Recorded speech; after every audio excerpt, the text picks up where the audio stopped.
3, 1. Peresandi, compi. Muy buenas noches, bienvenidos a Mandalor Express, una forma diferente de ver Star Wars. Señor Peresandi, compi, good evening, ¿cómo están? Buenas noches, aquí muy emocionados por los invitados que tenemos, emocionados por hablar del tema que vamos a hablar y emocionados de saludar a la raza en el chat, ahí en los comentarios. Compi, ¿cómo estás? Muy bien, compi, realmente contento de poder platicar esta noche con Rebels Scum Con, que tuvimos una fantástica experiencia cuando pudimos estar ahí.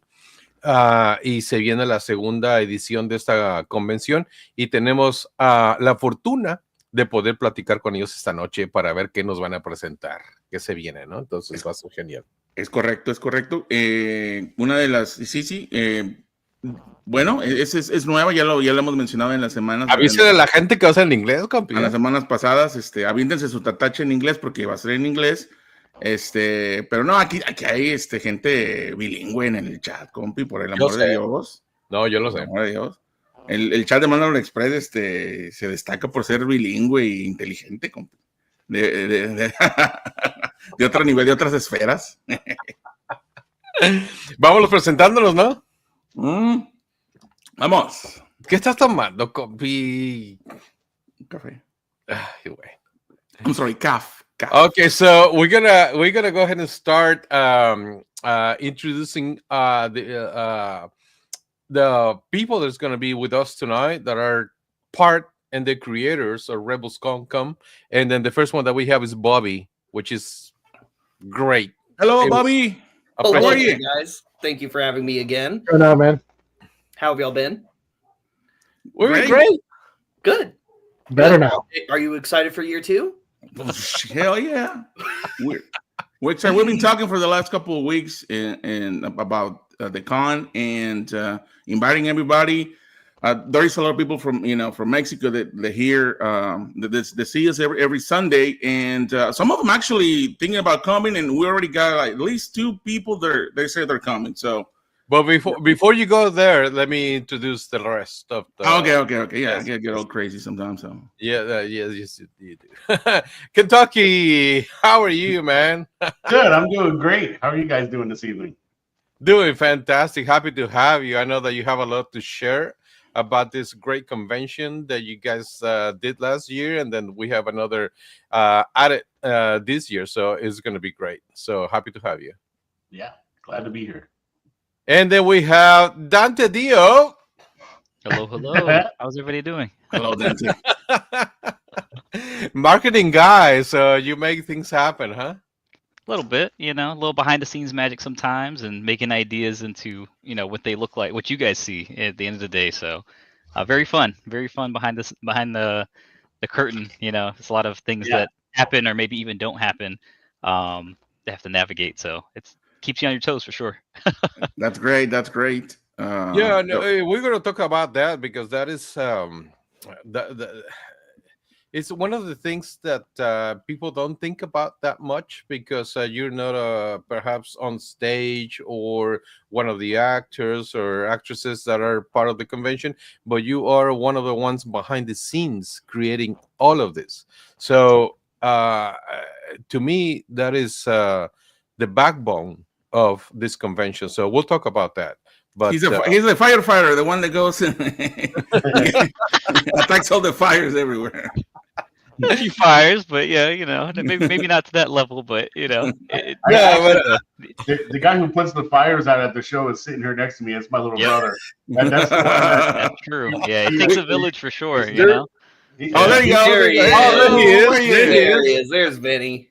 He's the one that anytime anything happened, like we were calling radio, like, oh, something happened here. We need to take care of right now. And then you see Vinny running, and then him and our buddy George. So those. Yeah, I was about to say George. They were the 2 that literally put out every fire that happened last year. That's and I know it's part of the part of the deal, part of the having these type of conventions, all the stuff that happened behind. And things that people don't know. People, when we just go and enjoy it, but we know that there is things happening all day long Yeah. that you have to take care of sometimes. And, also, I guess our deeply respects for those people that work behind scenes that, also Make it need to happen. be recognized. And also the volunteers. I know that you have volunteers, going to help you out. That's amazing. So We were told, we were I told will. I sorry, go will ahead. contact you if I can be a volunteer and just pick up the trash. Then that's I'll be one of them. Well, I'll have a more fun job for you. I can't accept that, Alejandro. Yeah. We'll find a spot for you, but I think it's gonna be under our press roll probably. Yeah. I've already got you on my list. Don't worry. Great.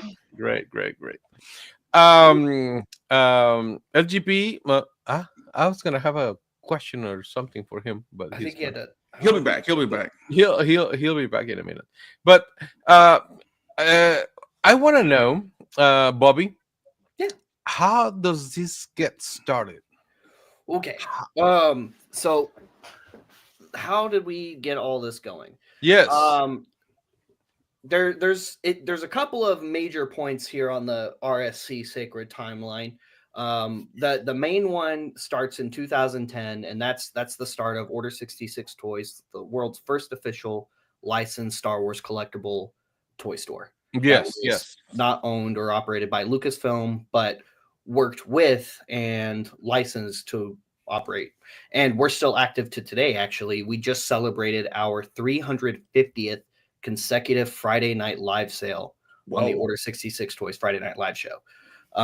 So we're still going. And through years of just being present in the community and providing all kinds of cool Star Wars toys, collectibles since 77 all the way to current, and just helping Star Wars fans all around the world fill those holes in their collections at, affordable rate, or a way that you can be confident that you're going to get that collectible in your collection and it be in the condition you expect it in, and or if there's like certain hard to find things you're really, really looking for, we're able to usually curate and find those items or make them available later. Mhm. Tucky's been one of our customers for a long time before we ended up getting involved with Rebel Scum together, which we'll get to shortly after this. So fast forward about 10 years from 2010 to 2020, and my partner and I get called to a meeting with Philip Wise at his compound, and that's to discuss, Which is like a Star Wars museum which is probably second only to Rancho Obi-Wan. Yes, I would agree with Wow.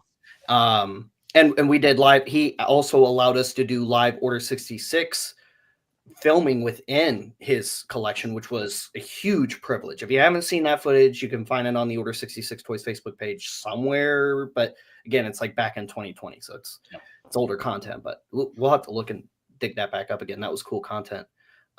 Anyway, we were there to meet with Philip. He invites us to meet him at his compound. Philip is the original founder of rebelscum.com, which is the world's oldest and largest Star Wars informational fan website, and that's privately owned but also official picks.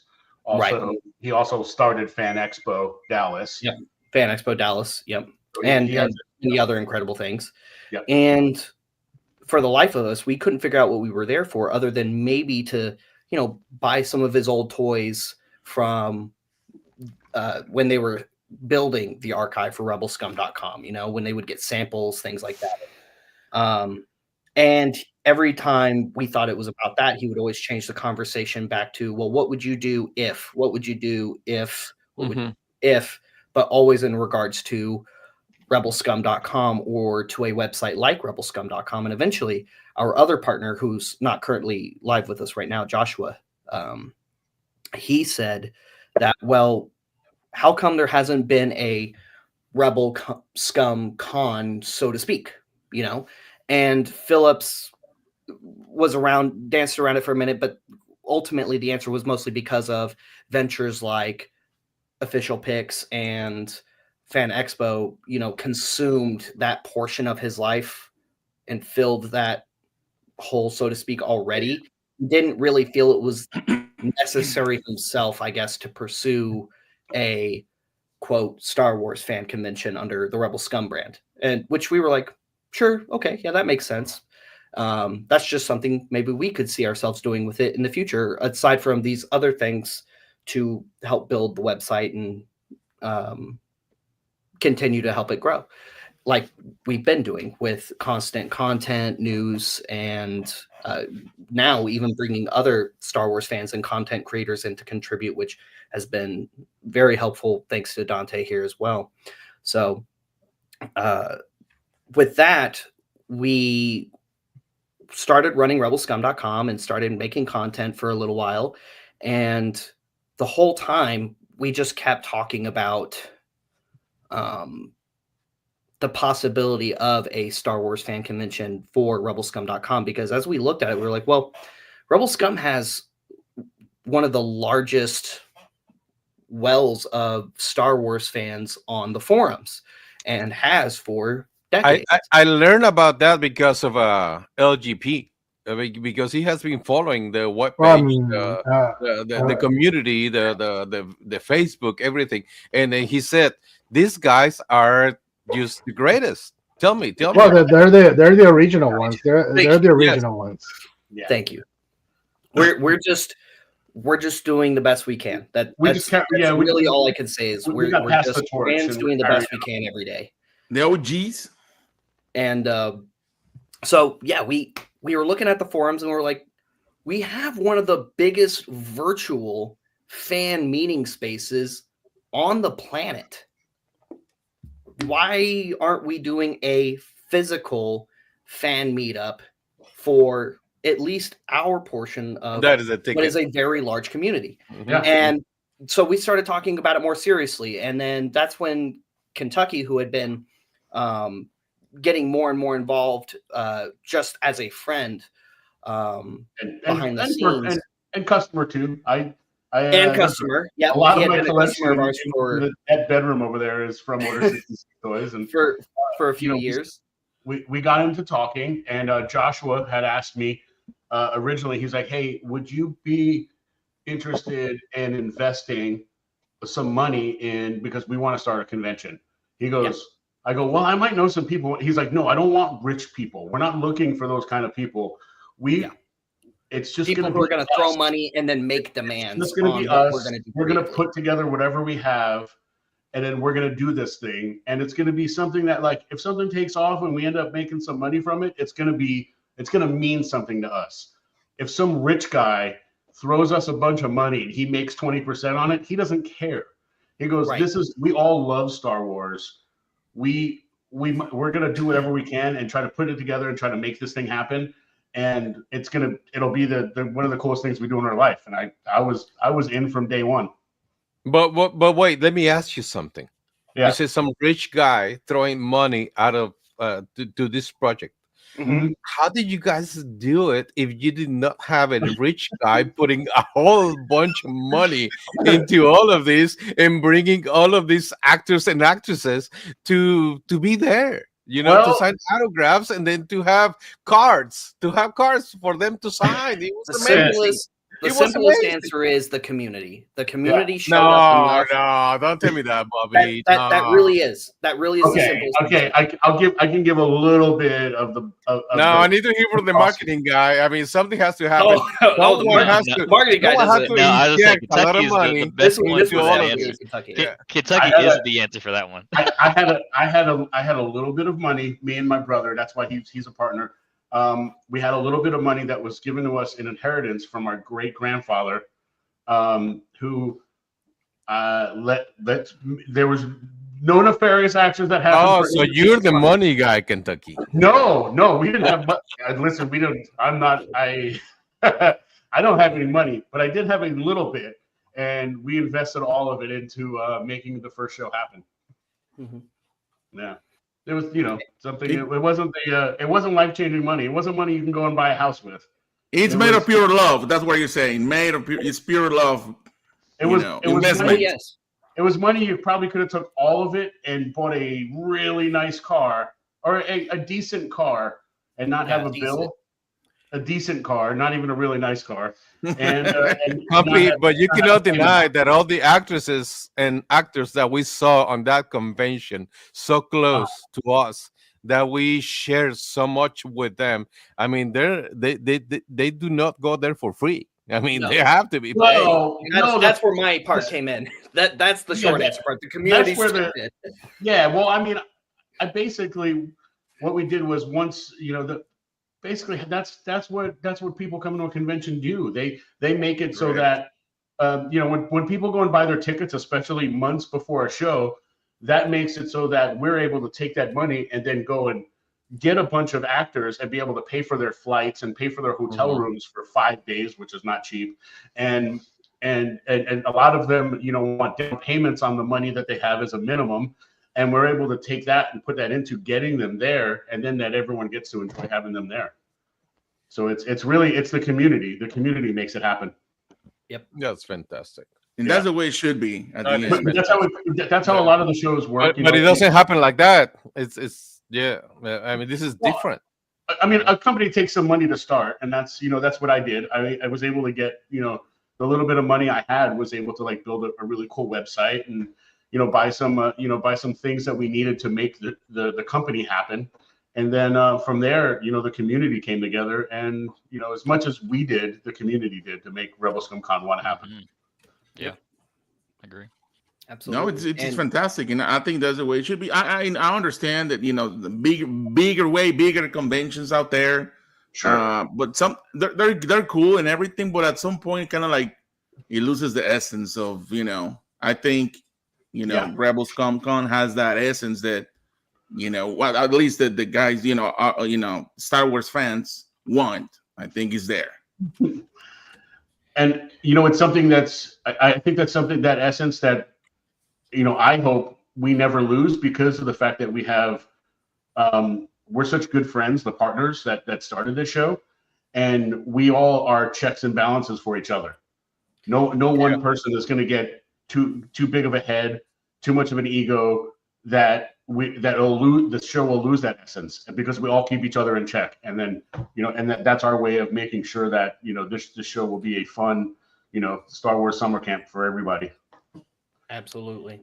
For anyone that hasn't experienced your convention on the first iteration, I could say that one of my best parts, or one of the things that I love the most is just to meet Misty Rosas.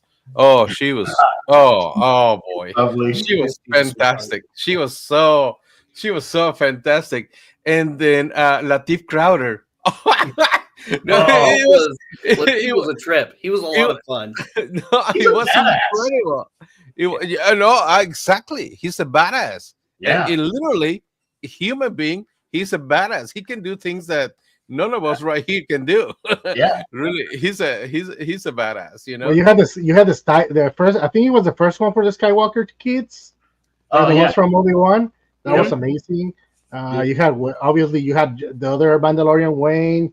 I mean, you had a bunch of people. You have Jar Jar. Ahmed Best. He said the artist alley, or it was the room. The artist, it was just amazing. It was just, I mean, you had those cards, commemorative cards that had Rebels Come with the number for the artist. That was amazing. I got a bunch of those. And then again, I spent so much. Not that I spent so much, but I got so many toys, so many action figures. I got so many T-shirts, Alex got a bunch of art. It was just what a convention, what a Star Wars fan wants in a convention. And let me tell you a funny story. We took a friend. Oh yeah, those are amazing, man. And we took this friend of ours who's an up-and-comer YouTuber, and those are amazing. And this guy he's a really one of the best collectors of toys in the world. And do you have the picture, Alex, that I sent you right now? I can look at it. See if you can put it up. This guy, his YouTube channel, and that was his first. He doesn't like Star Wars, but he was hanging out with us because of the toy community, He went to the convention. That was his first Star Wars convention ever. And this is a guy who goes to all the conventions, flies all over the world, right? He's from Mexico City, but he's one of the biggest collectors of toys in the world, except for Star Wars. Except for Star Wars. He's got everything for Star Wars. His son loves Star Wars, so he was there to buy some toys and just be with us. So he did this video, and the video got almost 100,000 views for your convention. Wow. Almost 100,000 views to Rebel Scum Con, and he was like so happy at your convention. He still says he doesn't like Star Wars, but he bought so much stuff. He bought so much stuff. He was able to go to the graders guys that were there. I think it was Cass. Yes. Yes. He had a bunch of turtles that he sent out. So I think this is the kind of way that this shows that it was what level of convention it is. Because for a video to get to 100,000, it had to be good content. Yeah. Especially for a guy who doesn't like Star Wars and his audience is not a Star Wars audience. You guys, I mean, that's what the convention through somebody's lens is that's the perfect example of what it is. You know, it's a great convention, and I can't wait to go to it because I know it's gonna be so much better. Because I give you that, Peter Sandy. I give you that absolutely. Ariel did a fantastic job. I mean, and we interviewed him while he was at the convention. Yeah. But at the end of the day, you know what make this convention the best? You know, it was just how much interaction we had with the people that you guys invited. You know, they were so chill. They were so accessible. They were just so, open to talk to anyone and just to be there, and then it was fantastic. I don't know if you guys had to do anything with that, but at the end of the day, they're human beings, right? They're human beings, and then they have a convention. They have to do their thing. They have to sign autographs and this and that. Sure. But then they're gonna go to a bar. They're gonna go to a restaurant. They're gonna go to do whatever after it, and then they're more than open to interact with the people around them, and that was fantastic. So it's something that you guys achieved. That is something that we have not experienced in so many other conventions that we have gone. I don't know why. I mean, I don't know. I don't have an answer for the secret sauce. If say a much bigger show like Celebration, they have a lot of guests, but their guests are going to be the main title actor from every show. So it's that those are the untouchables. Those and then when you go to like say all the other Comic-Cons that are around, the fan expos and stuff like that, maybe they'll have 3 or 4 people from Star Wars. But last year we had 42 Star Wars guests, so we had a chunk of people that would be all together in one TV show or one movie. So it's people they already know, they're comfortable with each other, so their comfort levels are already lowered. They're not nervous. It's not just business. They were already ready to be social. And then you had people that maybe they hadn't seen each other since they filmed their TV show maybe 4 years ago. So it became like, it was a meeting place. They get to see people they haven't seen in a long time. And I think because of that and having so many people from the same genre of work, that just opened them up to be more social, just all together off the bat with themselves. And then that transferred to the attendees as well. So I think that was inadvertently what happened. I mean, we didn't call people up and say, listen, we want you to come to our Star Wars convention, but listen, you have to hang out with people all the time. You need to go to the bar and hang out with them. It was all organic, and it was just because they were all there to have a good time. Yeah, when you talk about summer camp, I mean, like, it's not just summer camp for all the attendees. Like Tucky was saying, this is a summer camp even for the the guest itself. So that it was very contagious all around. So I mean, instead of regular Comic-Con, you're not going to have 20 or 30 Star Wars guests at it. Yep. And like I said, at Celebration, you're not going to have the meat and potatoes of guests and stuff. You're going to have those A-list celebrities, and they're usually not necessarily interacting with each other. So it was just the perfect storm. And then let me ask the marketing guy. I mean, it was a fantastic experience, and I know that we have the second iteration of this convention. I mean, what are we looking for, in regard of this new convention? Who are you bringing? What is the sauce that is the secret sauce that is going to make us love it? It's funny you asked me, but Kentucky's actually our booker this year. I've never been the book. The cool thing about my job is that these guys put on such a great product. It makes my job 1,000 times easier as a fan, one, and two, just not as a Star Wars fan, but also as a con fan in general. So, like, my knowledge of what I have day to day, like in my day job, I'm a director of social media for an agency here in Texas. So I can take what I love here for work and apply it to what I love even more in Star Wars in a convention that I could actually, be a part of in general. So, Kentucky, I'll let you, because if you guys have seen our list so far, it's very focused, I guess you could say, especially for different like groupings, I will say, of maybe some actors you might not have seen one solo themselves, or maybe some you haven't seen together in a very long time either. So yeah, I'll set you a softball there, Tucky. Yeah, because I failed when we I saw the last the last actors, the last actor they come, I think on Friday you had the live where you unveil who was the new one coming, and I almost fell on my chair. Yeah. Good. That's what we wanted. that has been like almost 2 years in the making. As soon as like me and Josh and Bobby got together and decided we were going to do a con, and we're like, okay, well, who are we going to do? And there was 2 names I had that were like, these are the musts. Like these, like if I had a dream, these 2 would be there. And one of them is Ian. I would love to have Ian before he retires from doing the circuit. I don't know when we'll get to a level where we can have someone so big as Ian be at the show. And the other one was Sam Witwer, because Sam Witwer is like the biggest Star Wars fan that is a Star Wars like actor. And I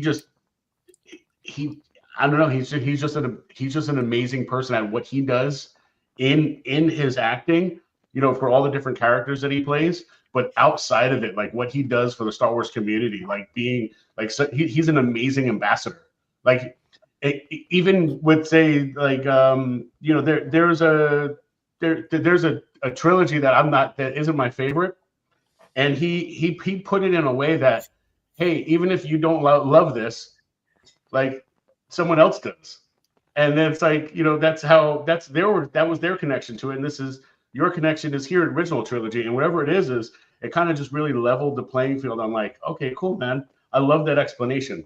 And like every viral reel I've seen of him, I'm just an enormous fan of Sam Witwer. So I've been my eye on him for months, almost 2 years. So I wanted to bring him. And touching on that, with you guys talking about how much you like the feel of Rebel Scum Con and how much you guys really loved year 1. I mean, I love that. That's really what was at the forefront of how we wanted the feel of our convention to be for anyone who attends, whether they are a Star Wars fan who's been super in it and dedicated like us here and fans like Sam, or whether they're like your other buddy who came all the way out and isn't a Star Wars fan at all, but still had a good time anyway, just because the environment was right. And that's truly what we were trying to capture. Was this, like Star Wars as a whole has every installment as an on-ramp, we also want Rebel Scum Con to be an on-ramp for a Star Wars fan, whether that's a new Star Wars fan getting on for the first time ever, or a returning Star Wars fan, or a Star Wars fan that might have been chilling on the side road for a little while because, we are into other stuff too. So maybe he hopped on another highway and came back. But whether we were that on-ramp for you or another piece was, we're so happy that you guys attended and loved it. But because that's exactly what we were going for. We want it to be a good way to ease anyone in and have a good time, be able to approach that Star Wars celebrity you're excited to meet, and not be nervous about talking to them. Yeah. Because maybe there's a big scary handler there that's saying, "What's your name? Okay, move, get out of the way." I mean, and I know that sounds aggressive. I've literally seen handlers do that to people before. I know some of you are nicer. If you're a convention handler, I'm not, and not about you, but we've seen it before. One of the things that I don't like about attending conventions and getting autographs is seeing a signer with a handler that's just shuffling people along, because it's not that it ruins the experience. You don't get to have the experience with that celebrity because I mean, they're there, but they're not, if that makes sense. No, absolutely. And we had a great experience that it was so intimate, and you had so many YouTubers, coming into your convention and, talking about it. It was a fantastic experience. And I just still do not know how you manage to bring so many people, so many actresses, actors, voice actors to your convention, to talk to us, to sign autographs, to be so open to everybody. It's just the most intimate convention that I have been ever into, and I've been all over the place, so it was fantastic. So I just hope it never goes away. I hope it stays that way. Someone has put it in the comments like that. Well, you say that, and that is fantastic. I just want for a lot more people to experience that. Sure. Yes, us too. You know?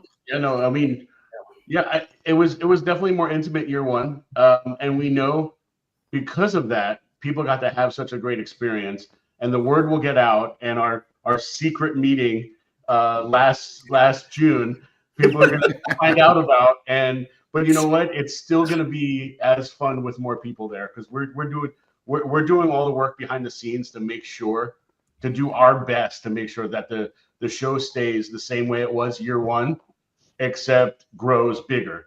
And while we're growing bigger, it gives us access to celebrities that are in the Star Wars scene that are larger, larger names. And it because it gives us credibility after doing other shows, and we'll be able to bring a full gambit of people from all different ranges from the Star Wars world to everybody, while still staying the same the same personal show for everyone. As I understand what you're saying, looking for bigger names, bigger actresses and actors, what you guys did and bring people that are perhaps a little bit under that bracket, it was fantastic. It was amazing. That too. So if you can mix the space, what you had, with perhaps bigger names. I mean, we could talk about Pedro Pascal. He's top tier. Top tier, but he's a voice actor. At the end of the day, we got you all three of the bodies last year. Exactly. Yes, exactly. Yeah, we did. And that's exactly the relationship that I built with Latif Crowder. And I told them, it was amazing when I actually was able to see your name and Brendan Wayne, on the credits. And then he picked up on that, of course, because I was sincere about the situation, and it's people that you brought to your convention, people that are completely human beings that can talk to you, that can chill. We met him at the bar, and then we had a great time. We were trying to. Hey Alex, but the funny part is when we met him at the bar. Why was it? Maybe 4 hours after you had talked to him in the artist row, he said, "Hey Alex, he remembered his name." Yeah, like his wife doesn't remember this guy's name. Latif did. That was amazing. And Latif, I was drinking a beer with LGP, and all of a sudden he goes, and then, "Hey, Alex." I know, we're like, "What the hell?" I bet you guys have a Ross Sandbridge story. Everyone has one from the show. He also just had a birthday. His birthday was yesterday, but from what we've gathered, Ross Sandbridge gained 2,000 to 3,000 brand new best friends. Not fans. Not fans. No, He already that's had a lot of fans. He made a ton of new friends over the weekend. No, they're all Ross best friends. Like everyone, like super they lovely. were all best friends. Yeah. And- We have some. you know- We have some questions on the chat. Yeah, If you wanna there's some answer really A ver, good some. Copy, dale, Copy. That I've, All right, that let me I've see. seen. Okay, Dale, so Copy, I dale. got this one right here. It says, hello. When can they bring the Yep. convention to Mexico? He said, bring it to us. Well, There is en el many Star futuro. Wars lovers here. I know. I've been to Mexico. I've been to Mexico City. I've been all over Mexico. I haven't gotten to I visit. love Mexico. I want to I visit. don't it so think bad. Rebel Scum Con is going to go anywhere but Dallas. I think we're gonna stay there. There's other shows that travel around everywhere. I think we're gonna stay in one place so everyone can plan accordingly and take their time, and they got 12 months to plan before the next show happens. Yeah. Uh, I mean, yeah. it's the hub where everyone has to Yeah. fly through. You have some mean, type It's of a stay good over hub. there. It's a good hub. Yeah, so it just makes it we're a little right bit easier central for in the country. anyone.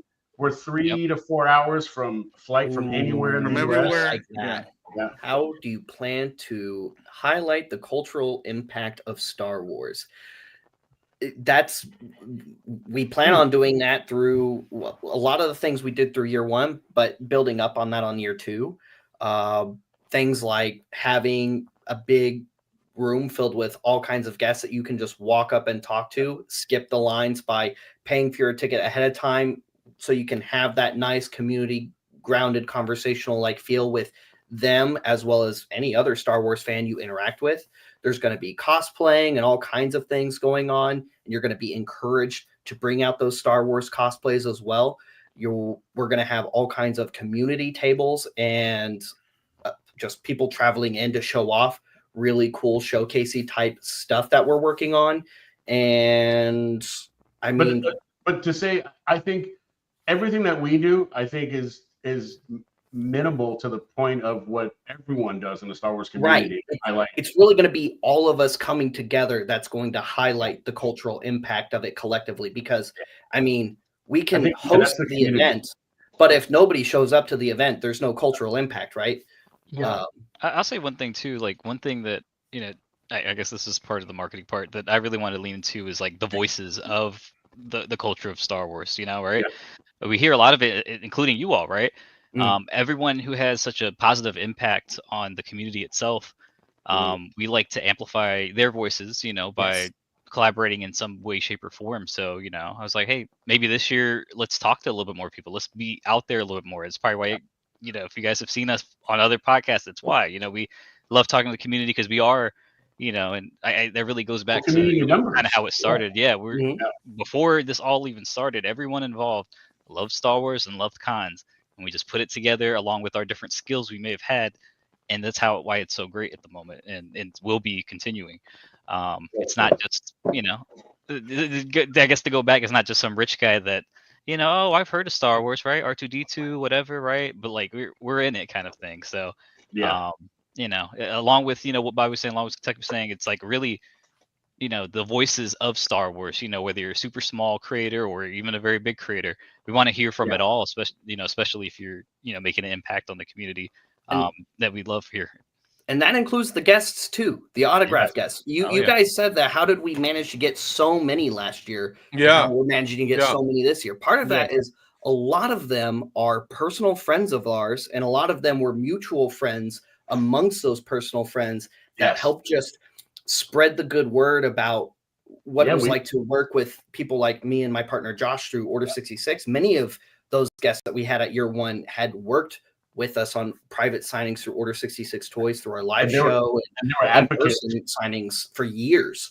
So part of that was just our reputation preceded us as we were already doing those community things, small scale in our own little corner of the world. And now through RSC, we're really just trying to spread that positivity of the Star Wars fandom and that inviting nature of it, and just have all of you guys come in and be a part of that culture together. So by showcasing it, it's just, we're showcasing everything, the fans, the celebrities, products, whether that's toys, action figures, play sets, vehicles, whatever. If it's Star Wars, it's a Star Wars fan culture event. Okay. 10 years from now, I hope we're we're doing the same thing we're doing right now. Yeah. We're still the faces of the company. We're out here talking to everyone still. We're there available to everyone. And the show is exciting as it was year one, and it just keeps growing. You know, that's my opinion on it. That we're still talking with everyone. That we're still bringing unique and fun guests, and for everyone to have a good time once a year, every summer in Dallas. In 10 years, I'm hoping we're somewhere maybe like Kay Bailey, where it's more centralized in Dallas, where there's more than enough room to do whatever we want. Because with year two, we're again facing the issue of where are we going to put this and where are we going to put that for some of the things we have coming, because there's a lot of other, like I said, community cultural things coming. One of the big ones is last year we partnered with Sabak for Charity for their first out-of-state convention ever. And then this year we're partnering with Sabak for Charity again for one of their big stops in their tournament and their big year-long tournament. And they're going to have not only a booth again like they had last year, but they're going to have a huge gaming room that's going to be an in-world, an in-world immersive gaming Sabak room. And you'll once again be able to just play and learn or participate in tournaments. And it's like a casino, Star Wars casino. That would be fantastic. Yes, it will be. Well, it'll be like walking down a street in a random planet in Star Wars. Yes. I mean, if you guys play Outlaws, you know, I mean, yes, exactly. Yes. No canto by, please. No canto by. No canto by. No, it's gonna be more down. No, but that would be fantastic. But let me ask the marketing guy. I love you, Dante. I do have a question for that. Yeah. Okay. Yeah. You know, so your convention, you know, is something that you guys putting all the love that you can put into it, all and all the wherewithal, everything into it. But there's competition. And there are players out there that are not perhaps playing nice, you know, at the same time. That happens. You know? Yeah. That happens. And we know this. Yeah. We know this. Yeah. How do you go around that, and how do you try to make your convention, you know, relevant against those other players that do not play nice? Yeah, I mean, we can't really control what, you know, the other players do. You know, the way we really try and combat that, because we have seen some of it. We're not going to lie. We're going to be very transparent in that. We have seen it, but we don't take it. We know this. That's why I'm asking. Yeah. No, I'm just saying, like, in the back end, like we've seen it. Like we've seen a lot of different things we've seen, but we do this thing where we kill people with kindness, kind of thing, right? Yeah. We don't we don't egg on what that competition might be clearly doing. We don't really address it, to be honest with you. We know what we have, and we're very confident in what we have. So we show what we have, right? We show our hand, and we show we do it very well. And not to say other conventions don't, but we think we really have the sauce here. I mean, you really can't find another all Star Wars culture convention. You know, there's other ones out there, and they're very great, but some of them might be more focused on maybe just collecting the toys, right? Or some of them might just be for a day that's like out in the field somewhere, which is great. Those are amazing. But we try and really capture all facets of Star Wars. It's not just one side of it. It's not just, we only like original trilogy. All eras, all different types of Star Wars fandoms into one here. And that's where, you know, one, you don't find really all Star Wars anywhere. But two, I mean, I will say in Europe, they are very spoiled with those apparently. But in America, the Americas in general, it's very hard to find. And, you know, just by really visualize it, I will say year one was a little hard because we had no footage at all, right? Yes. So it was like, how do you tell people what this is without other footage? Like that was probably my biggest that was last my year. web guy kept asking. He's like, hey, I need some stuff to use on the website. And I go, you don't understand, we're doing it have for the anything. We don't have it yet. He's like, we haven't had the first year. No, you can't use photos or video from other conventions. From other cons, It's not ours. Yeah. We are going to do things different. That's I why see year that. 2, everything stepped up, quite a Yeah. bit, to be honest with you. We I didn't want to go the route of using some other people's cons because, it's not our con. It's way different. And everything we try and celebrate in the fandom we celebrate. It's just one fandom, at the end of the day. So I read that question on the bottom. Yep. Yeah, but Yeah, let me just say yeah. something to what he said. yeah. Based on everything that you said, that's exactly the recipe for success that you guys are writing to be successful on the project that you do have. I mean, so just to add a little bit to that, on the other hand, I mean, there really isn't competition, so to speak, other than the fact that other conventions exist and other conventions also have to make money. Yeah. Aside from just like It's that, really, we're just another choice. basic fact. Yeah. We don't really see any other conventions, especially if they're trying to do something similar to what we're doing as competition. If we're looking so at to speak, pure because apples we to wanna go to apples, those kinds of conventions too. Yeah, correct. Yeah, pure apples to apples, it's not the same thing. So Yeah. Bobby's saying it's like share of wallet is what we call it in marketing. Yeah, technically, I mean, McDonald's could be a competitor if you think about it like that. They could possibly take money out of your pocket too, right? So it's really apples to oranges when you try and compare us to anyone else, maybe one big one that might be overseas this year, but that's it, really. I mean, but that's not we don't even want to we're be going that. At the end of the day, we kind of want to bring really the charm, the charm of what we fell in That's not love our with. goal is to be that, and No. so we'll never look at them as competition, and they'll never Not look at at us as competition for a complete different reason. But that's okay, and that's fine, because we turn have together. a different mentality. We have we're all family. Like Bobby's mom, Josh's mom and wife, and this year my girlfriend's mom all work at registration booth. That's who's checking My you wife in. also worked Our at registration parents too. and our parents and wives and girlfriends are checking you in when you get there. Yep. Like we're a family affair, and that's not what that other show is. We're different, and we're not trying to be them. They don't even we're not even on their radar. And other shows that are in the States, we're not really trying to compete with people. We're trying to compete with the year before. That's the That's best. that's what companies That's do. the best. That's the exactly best. what That's companies it. do. Yeah, That's it. I mean, because we go to all these other cons. We We're compete not going to ourselves. we go to all of them. Yeah. We probably go to Well, many as shows long this as we year. can, as long as schedule permitting, we do. So there's some that I have yet to attend that I still want to attend. I just haven't been able to make my way over there yet. Yep. And will attend when it. But Guppy, you had a question there from the chat? Spencer's in the chat, and Yeah. I think he read it. He's like, let me see. Let me put it right here again. What surprise are you planning for to reveal this year convention? Will there be a special announcement? The panels. Let me tell you something. Let me tell you something. And yes. That last year's one of the best. We have been in few conventions. One of the best panels I've ever been so far is with Ahmed Best. Oh my God! His story was one of it was touching. It was and my question was the best. And your question was the best.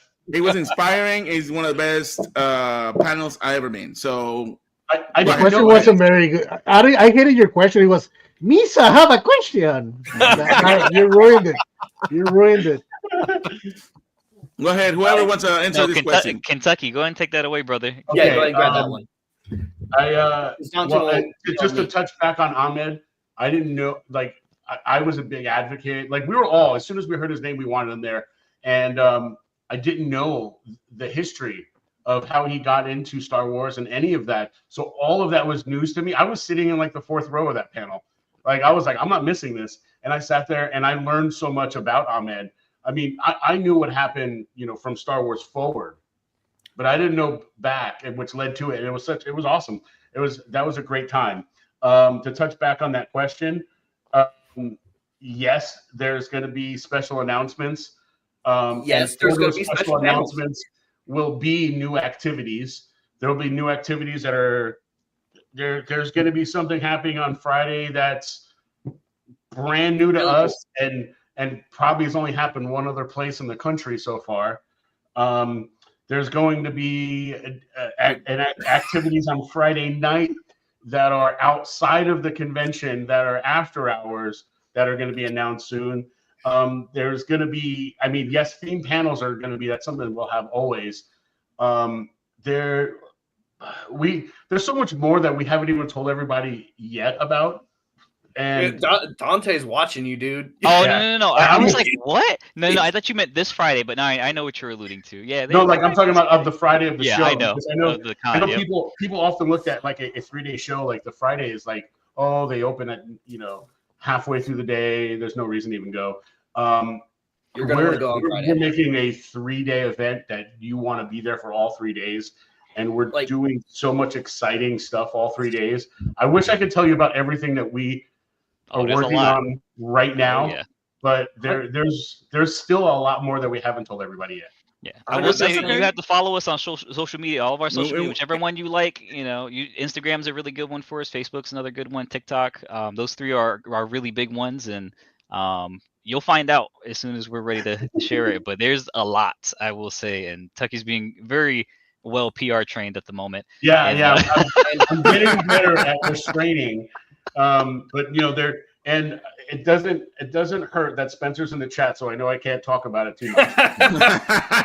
Just what we will say is we have tickets for 3 days. There's weekend passes. There's VIP. We also made single day passes available, or will be making single day passes, I think, available. No, they're available now, but you don't want single day passes. But that's just because we have to, because we know some people are going to think they only want to go one day. Yeah. But trust me, we put it there. You can upgrade if you want. Just buy the 3-day. You're going to want to go all 3 days. Well, yeah, because at the end of the day, it's really hard for me to do on my end because I deal with it all on the computer. It's really hard when you buy a 1 day, then you decide you want to upgrade. It's really a pain, but I'll do it for anyone if you want it. And we made the pricing that if you're coming 2 individual 1 days is the price of 3 days. Yeah. So if you're ever going to come more than once, then the 3 days is the way to go. And I don't have to do all this back end stuff. It's a lot of work. I wish it was automated. I got to figure out how to. I need AI. Can you please figure out how to do ticket upgrades for people? Chappy. Because I have to get on the phone and I'm the operator and I'm like, hi, okay, I'm going to send you this thing. Okay, you click it and you send it back, and then I do the exchange, and but it's fine. Yeah. I just want everyone to have a good time. I'll say short answer. Yes. That's all we can say, though. Yes, there will be a lot. It's a lot, though. It's a lot. More specific right now. Yeah, we can't give you a lot, though. We're gonna be following you, and so little by little, give us those surprises and see what's going on. Mm-hmm. So everybody follow Rebel Scum Con on TikTok, then Instagram. I'll put our link tree in there to make it easier. We're on every platform. You're okay, so yeah, I follow you. Like I said, we saw on this past Friday, the unveiling, the announcement. It was great, guys. We're almost right on the hour. Can you tell us what days and where? Before they tell us that, for audience and for the people that are gonna see us later, I have been at so many events. I have been at so many conventions, but the one thing that I can tell you. No convention, no meeting, no adventure has been so intimate as it was Rebel Scum Con. It was fantastic because of the friends that that came to the convention and the interaction that we have with the actors and actresses. The organization, it was amazing. Because we go to conventions and all of a sudden it's just a clusterfuck. Everywhere, and then this was so streamlined. It was just great. You go here to do this, you go there to do that, and you come here to do that. And then it was great. Granted, yes, there was not a lot of people, but I am completely positive that in this year iteration of this convention, there's going to be a lot more people than what it was. Alex, I'll tell you, you might, or you will see that this year for sure. Not with just the guests, but I mean, year over year, we've already seen, like, if we compare to where it was last year versus this year, a lot more when we're talking about sales in general. So the hype is the hype is real, but it's also justified too, right? You know, just by your guys' stories, which we love, and it's why we love talking to you all and seeing you guys at the con and things of that sort too. So please keep on sharing your experiences with everybody, and that helps. You know, every little bit helps make that reality too.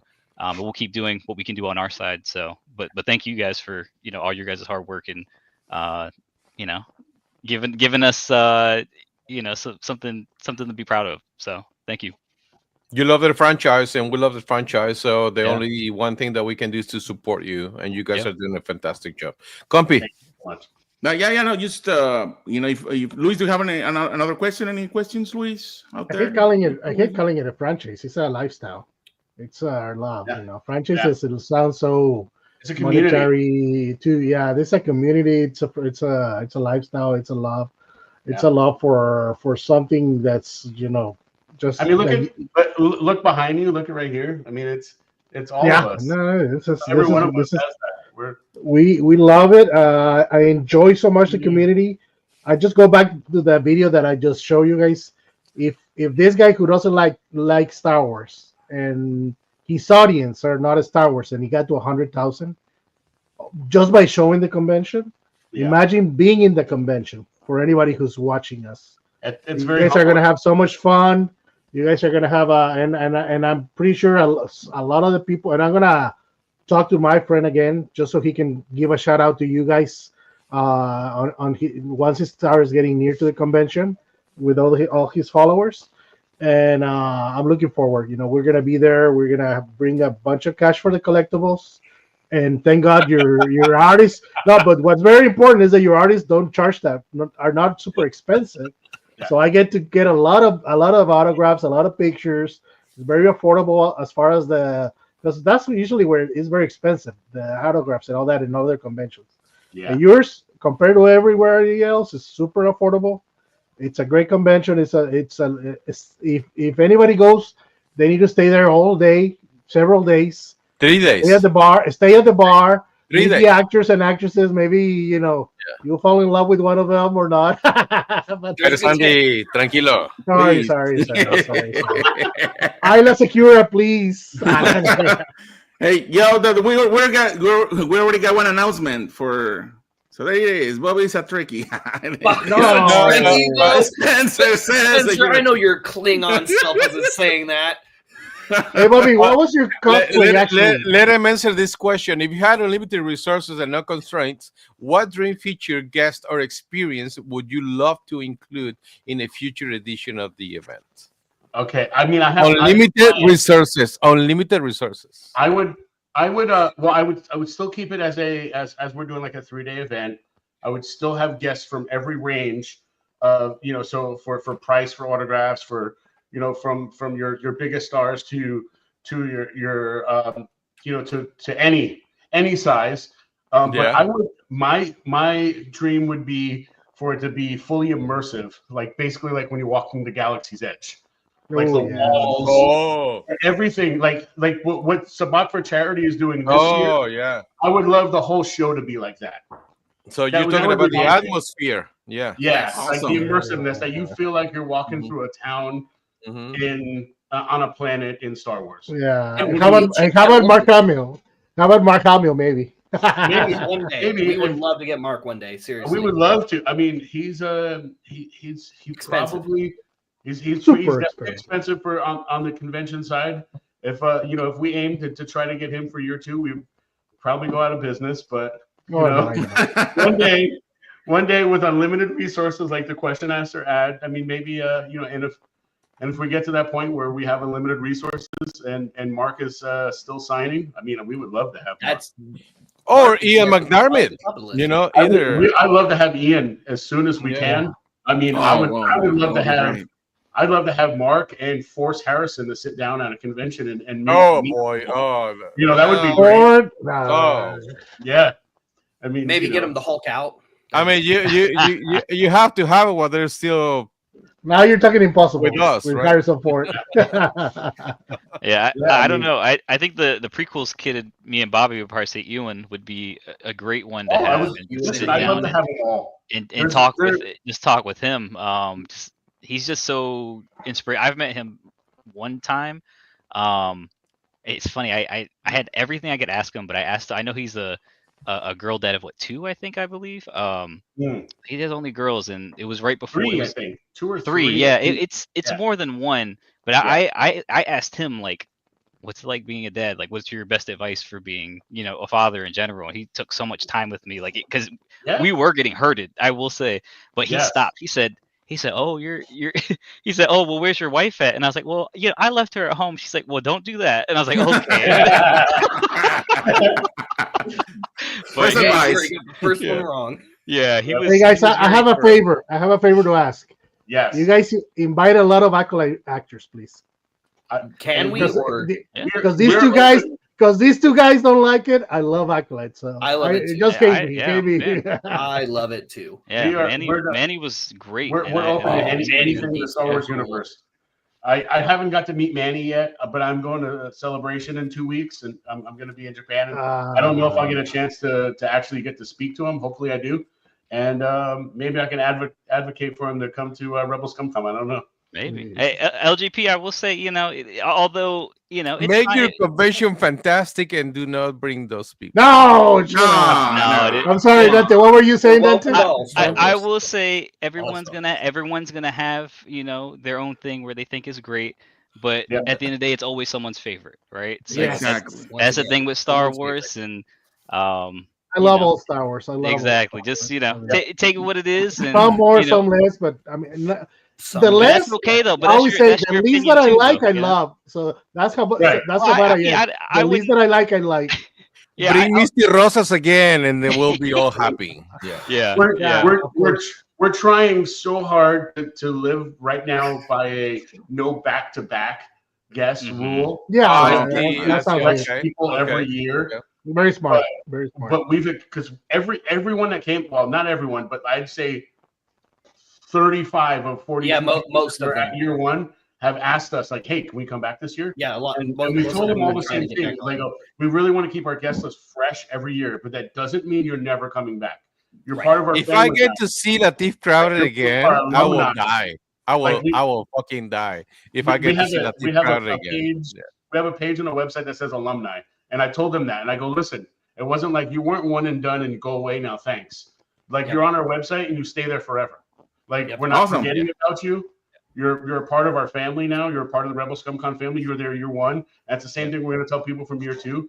And who knows who comes back from year one at year 3. Yeah. There's just and so vice much Star versa. Wars to And cover, There's so much Star Wars that we didn't Yeah. get to do in year one, and we're Yeah. going to keep doing it and keeping it new and fresh, and also be Yep. able to keep bringing back friends as well. So And we Right. extend that familial bond, by the way, to those of you here in the chat with us right now, Alejandro, Eddie, and LGP, as well as every single one of you who attended with us on year Yeah. one. I mean, Yes.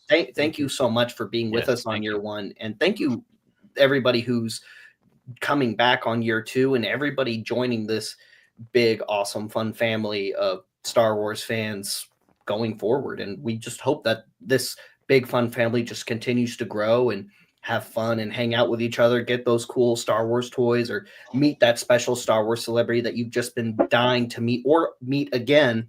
And then, have a drink with them at the bar after hours, or at the after hours event that might be hosted and more on that later. And thank you for being a part of it, and welcome going forward. I'll Yeah, let that pass, Bobby. It will be great. Okay, so can you invite everybody and let us know where, when, what time, where this convention is going to be at? I'm glad you asked. August 8th through the 10th, 2025 at the Frisco Conference Center. And you can go to Rebel Scum Conventions with an S today to get your Rebel Scum Con experience started. That's rebelscumconventions.com. Mr.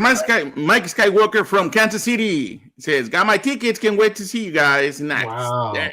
Can't wait to Amazing. see you too, Mike. And we're wait gonna to meet see him you. for the first time, eh? Yeah, we're we gonna don't- we're gonna meet him for the first time also. It will be fantastic. Now you have to introduce yourself as Mike Skywalker, so I'll actually remember. Yes. Yeah, exactly. So it has been fantastic, and then I truly say this: if you need volunteers, if you need help, if you need something, I mean, we're in the Metroplex. Just let me know. I have my couple of kids, you know, that will be able to do whatever they want to do. So you know, so let us know if you guys need help. Speaking of that, and your kiddos, this is also 100% a family event as well. Yeah. And we also understand, with times being tough, and wanting your kids to be at events with you, and families have budgets, right? We've considered that as well. With year one, we had kids getting in 10 and under with a parent or guardian coming free. That's going to continue. Perfect. So if you have your kiddos and you're trying to expense plan for that family trip, just so you know, if you have kids 10 and under coming with you, they get in with you, so long as you have your own. That's fantastic. That's great. Yeah. Awesome. All right, then yes, no, Bobby. We'll see you there, and we will be in the next months and weeks. We'll be advertising, letting everybody know about Rebels Scum Con. We have been doing it for the last weeks and the last month, and we'll be doing continuous because we support our locals all the time. So We appreciate that. this is a local, and we support locals. So We wouldn't be where we are today without guys like you. Thank you so much. Thanks, y'all. Appreciate it. Thank you very much, and we'll see you there. Then. I appreciate you guys. See Thank you guys. Bye. Thank You're you. fantastic. May the force be with you. May the force be with you. Always. All of you. All right. We'll see you there soon. Well, there you go. Fantástico, compi, fantástico. Qué buena plática, güey, ¿eh? Qué buena plática nos aventamos. Yo estaba esperando a ver si salía esta Osha detrás de Darío, pero pues nunca salió. Nah, no mames. Está igualito. No, pero fue genial, ¿eh? Y realmente muy, muy recomendable este evento. Nos la pasamos genial. Ya nos he escuchado varias veces acerca de esto. Nos la pasamos muy, muy bien. Y ahora se viene la segunda edición de esta convención. Y lo único que nos queda es simplemente recomendarla, ¿no? Y ahora que podemos platicar con ellos, ustedes los escucharon. Obviamente, pues todo estuvo en inglés, pero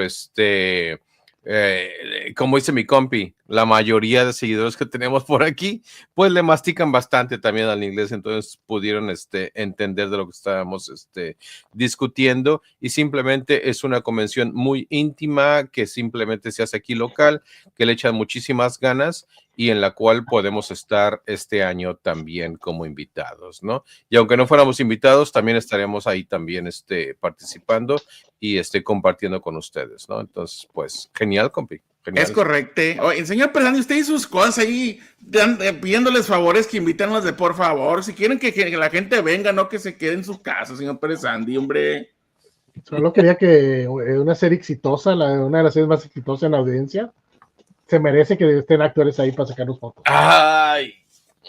Oye, por cierto, ya me increparon por ahí en el chat que por qué traigo la de Last Jedi. Pues fue un regalo que me dieron antes de que empezara la película. Y no la pagaste, ¿ya? Sí, exacto, no la pagué. Aparte, me la dieron antes de que la película saliera y me la habían regalado. No sabía lo que iba a pasar. Oye, compi, saludos a Dark Cannibal, a Rulo, a Mike, a Fan Club. Mucha gente Club, anda por ahí, andan con todo. Spencer, que también se unió ahí, que es parte del crew, es no trooper modelista, andaban con todo. Carides, que estaba haciendo preguntas, bueno, muy, muy buenas. Richard, Poder Droids, estaban pero con todo en el chat, ¿eh? Entonces, saludos a todos y muchas, Armando González, obviamente. Armande. Ya la cagan también, entonces. Es que me increpó, fue Gastón. Ya. Muchas gracias por andar por ahí. Entonces, sí, es una camiseta, no se friquen. Nada más la agarré, fue la que estaba limpia y la agarré. Ay, es más, esta fue de una en un paquete que venía de Celebration del 17, mira. Ay, Me la compró así antes de que empezara la, ¿cómo se llama? Después de que viéramos el gran fiasco, la compramos. En fin, pues ahí está, compi, el Rebel Scum Con para la raza que de repente se da la vuelta por acá, 100% recomendable y va a estar mejor este año, dicen. Por cierto, compi, cantan las mañanitas a Billy D. Williams, que hoy cumple 88 años, igual que el señor Pérez Andy. Adelante. Sí, güey. Cántaselas a Chiesa. El verdadero Lando, compi, el verdadero Lando. No acepten imitaciones. El verdadero Lando, Billy D. Williams. Y no lo digo yo, lo dijo él. Eso sí es cierto. Sí, eso sí es cierto. Tenemos video donde dice, cuando le preguntan de Lando, digo, Lando, no hay ni un otro Lando, dijo. Solo yo. Solo yo, algo así, dijo. Muy buena onda. Y Pero un gran pintor que no sabíamos. Sí, no, y cantante también. Es un ladies man, además un ladies man, pero de cuidado que a sus 88 años se baja la morra y no. Todo un personaje y tuvimos la suerte de estar en otra convención a pasos de él. Sí, íbamos a sacar el autógrafo, pero no traíamos dinero para tanto, ya no lo habíamos gastado. No, después traía su manager, ayer que lo cuidaba el manager. No, ¿cuánto era el autógrafo? $300, la foto, perdón. Mira, no te voy a decir cuánto, te lo voy a decir en monos, eran como 2 hot toys. Sí, no, cállate.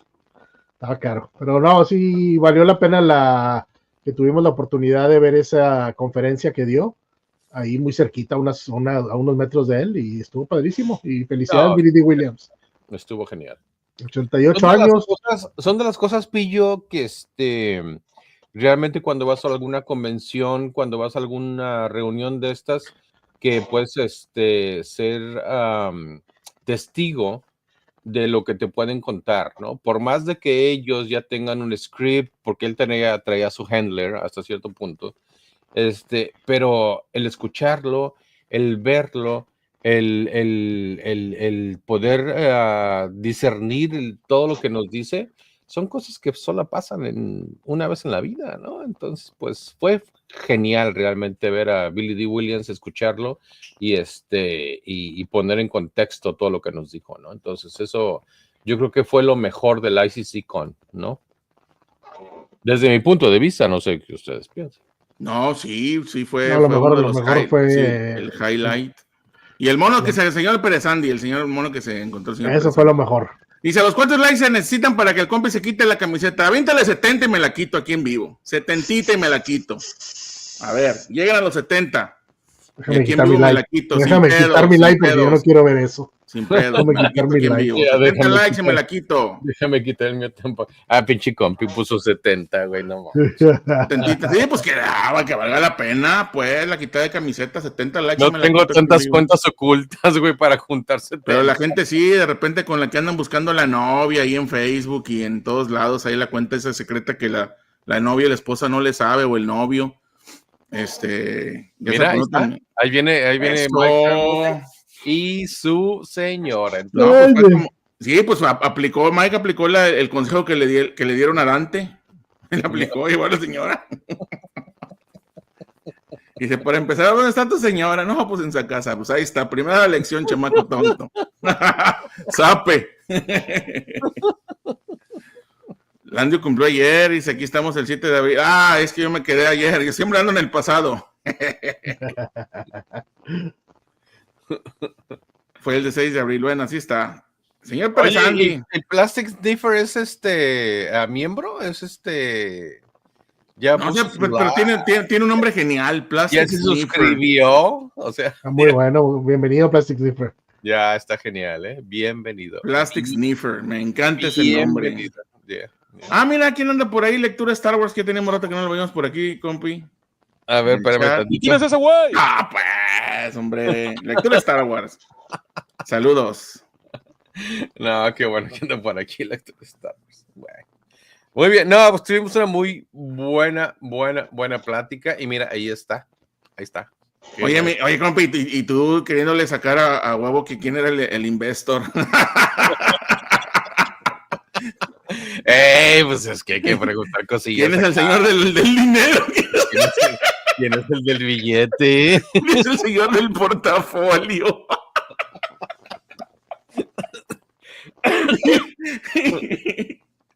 ¿Quién es el señor que trae los portafolios de Pues hay que hacer preguntas picosas de repente también, compi, pero pues Pues con esas preguntas, la capotearon.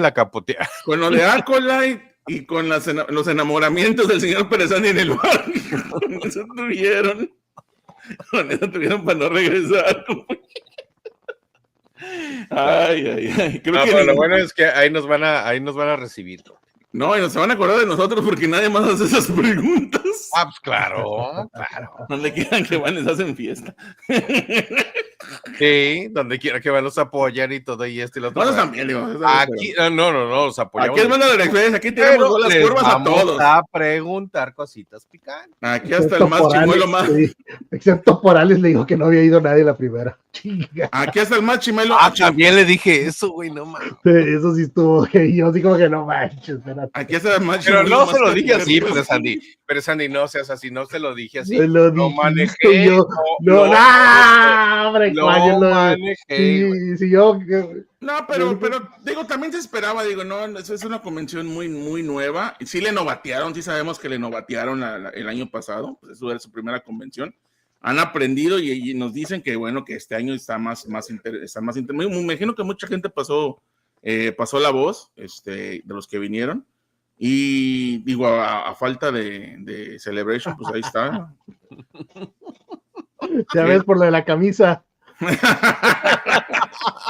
Bueno, ni modo. Igual ponle para abajo, igual cuenta. Sigues teniendo la culpa, compi, no manches. Primero fue poner un unboxing que nunca hice y ahora. Oye, no recuerdes ese unboxing. El trabajo me tiene como esclavo, pero ya que corran, tendremos tiempo para la banda. No manches. Claro que no. Oye, mira, Lobito. Lobe. Lobo va a venir al Rebelscom, estoy seguro. Oye, No, estaba preguntando de cuándo es y qué esto y qué el otro. Lobo, no sé si viste o acabas de llegar, pero la entrevista estuvo fantástica y si puedes venir, pues, va a ser genial. Ya me mandó un mensaje, quiere el autógrafo de Mara Jade. Pues que venga por él, la actriz. ¿Cuál es el de Mara Jade? Y por el autógrafo también. ¿Cuál es la de Mara Jade, cabrón? La actriz, no recuerdo cómo se llama, pero es la actriz. ¿Pero actriz de qué? O sea, si no ha salido en nada audiovisual, Mara Jade. No, a ver, ahorita te lo digo quién es. A lo mejor la actriz se basaron en el cómic. Sí.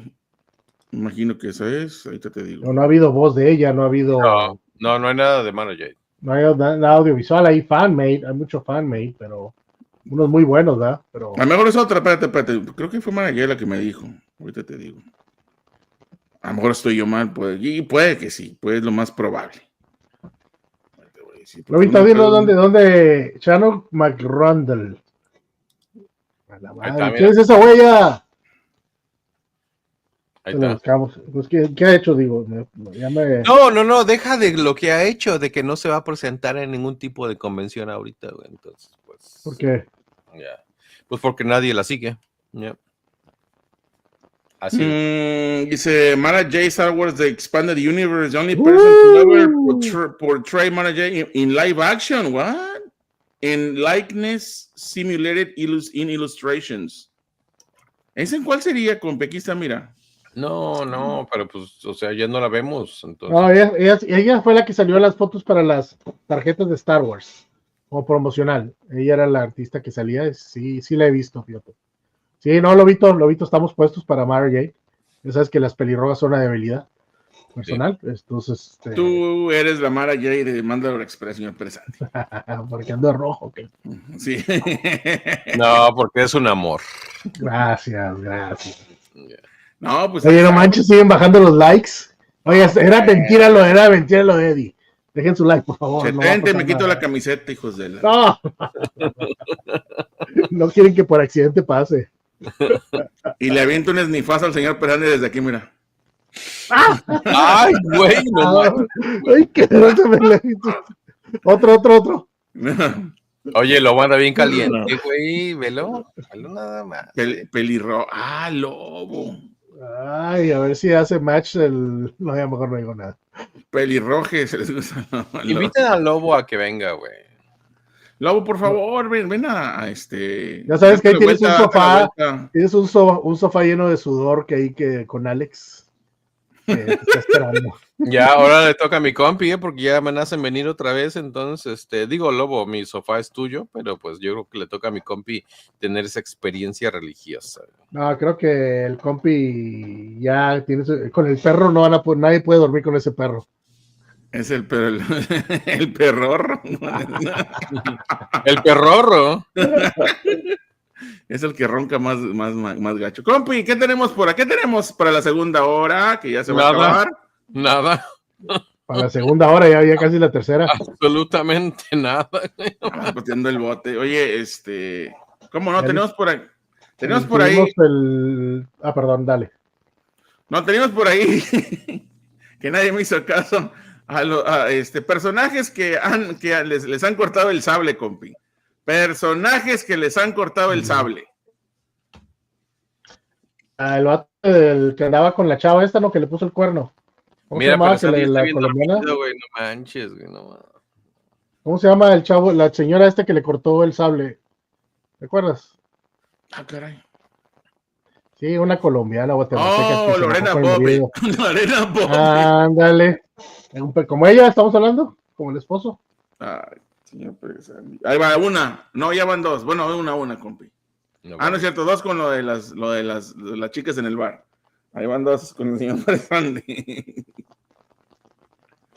¿Qué tenemos por ahí, compi? ¿Nada? Vamos a hablar de la serie de. Vamos a hablar un poco de Underworlds. Madre, no manches. The Underworld. No, esa medio hablamos. No, güey. Vamos a hablar de John Boyega, güey. Realmente. Ay, no, qué hueva. Dale, buen tema. Buen tema, dale. Perdón. ¿Qué dijo John Boyega? ¿Qué dijo el señor Presandi John Boyega? No sé. No me han llegado. Los WikiLeaks, los PG Leaks no han llegado ahí. No, pues nada más lo que le conviene. Mira, dicen algo y se voltea, se hace loco. Me imagino que ya leyeron ustedes, yo no lo he leído, la verdad. ¡Ay, hijo de su nombre! Dijo el señor Boyega que los fans de Star Wars no son racistas, fue lo que dijo, básicamente. ¿Que no son o sí son? Que sí son. Que son. Hay muchos que sí, hay muchos que ¿Pueden saludar, por favor? Señor Lobo, muy buenas noches, good evening, how are you? ¿Cómo están? ¿Todo bien? ¿Todo very fine? ¿Cómo están? Buenas noches. Qué gustazo, de repente me llegó una liga ahí sorpresa y dije, no puedo desaprovechar. Lobo, escoge, ¿qué sofá quieres? ¿Qué? ¿Qué sofá quieres? ¿El de Eddie? ¿El de Eddie con el perro que ronca toda la noche o los brazos huesudos de Alex?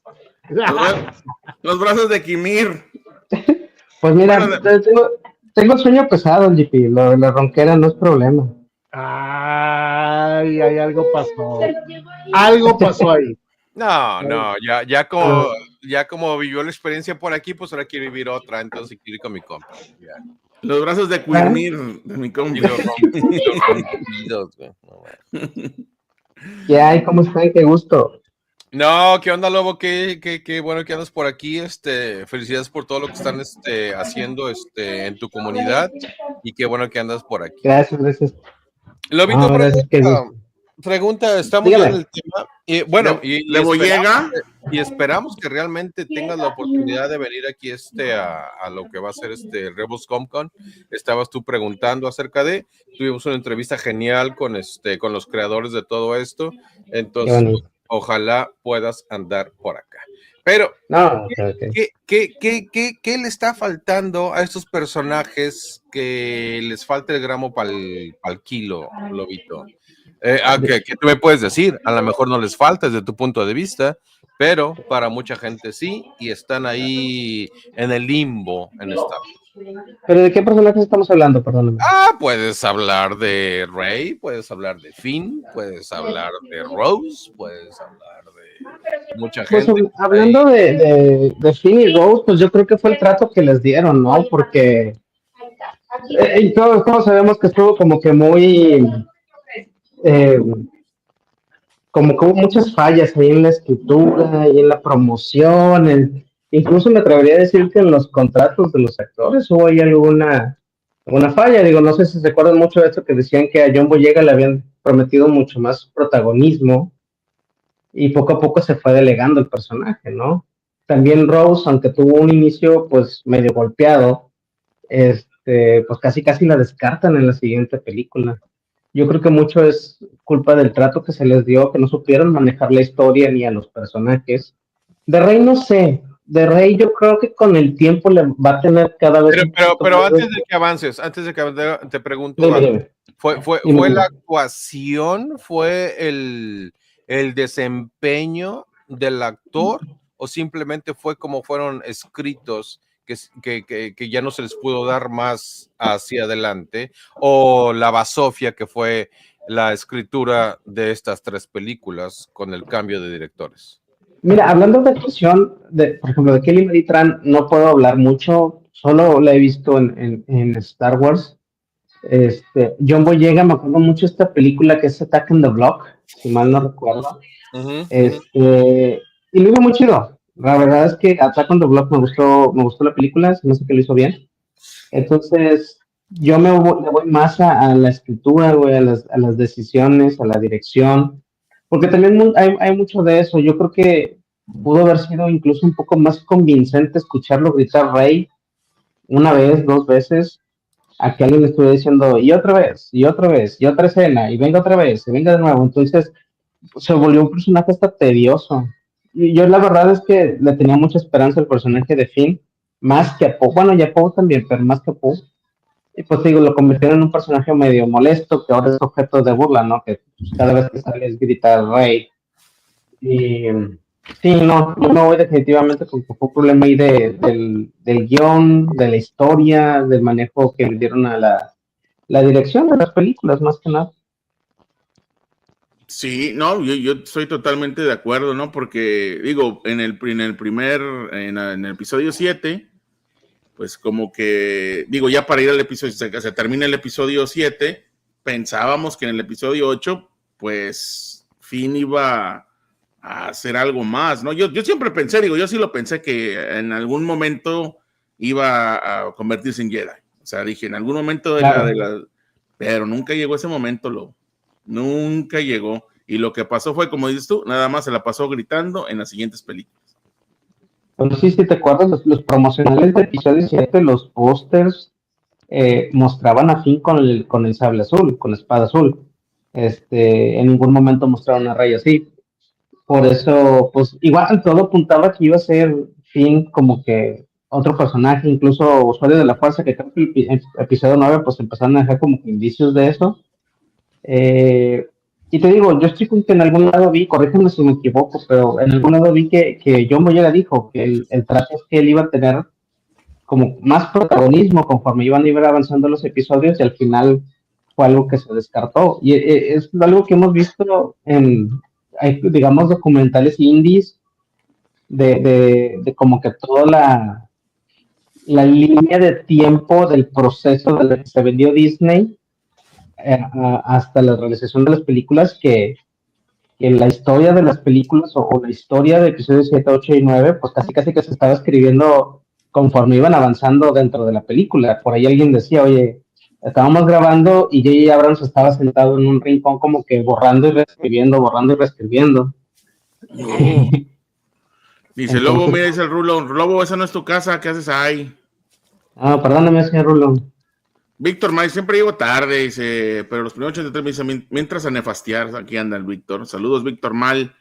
La Víctor saluda aquí el buen Richard a la raza. Mira, llegó Penky, el segundo en mando del Two-Man Army del señor Pérez Andy.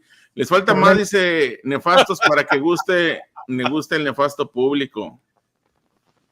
Dice el Dark Cannibal, dice a Finn y a Rose les hace falta una cosa, que los desvivan. El señor Dark Cannibal. Víctor Manos deja convivir nada más 20 nefastes cheves para las nefastes cheves. Todo. Nefastos 20 varos para las nefastes cheves. Muchas gracias, Víctor. Lobito defendiendo lo indefendible. Señor. Es que soy abogado. O sea, Lobito ya aceptó que son malas las secuelas. Sí, lo acaba de aceptar. Cayó en nuestra trampa redondito. Pero ese fue el plan desde el principio, chinga. Lobito es como Matt Murdock. ¿Ya? Ujú. Es abogado, pero está ciego a las verdades, güey.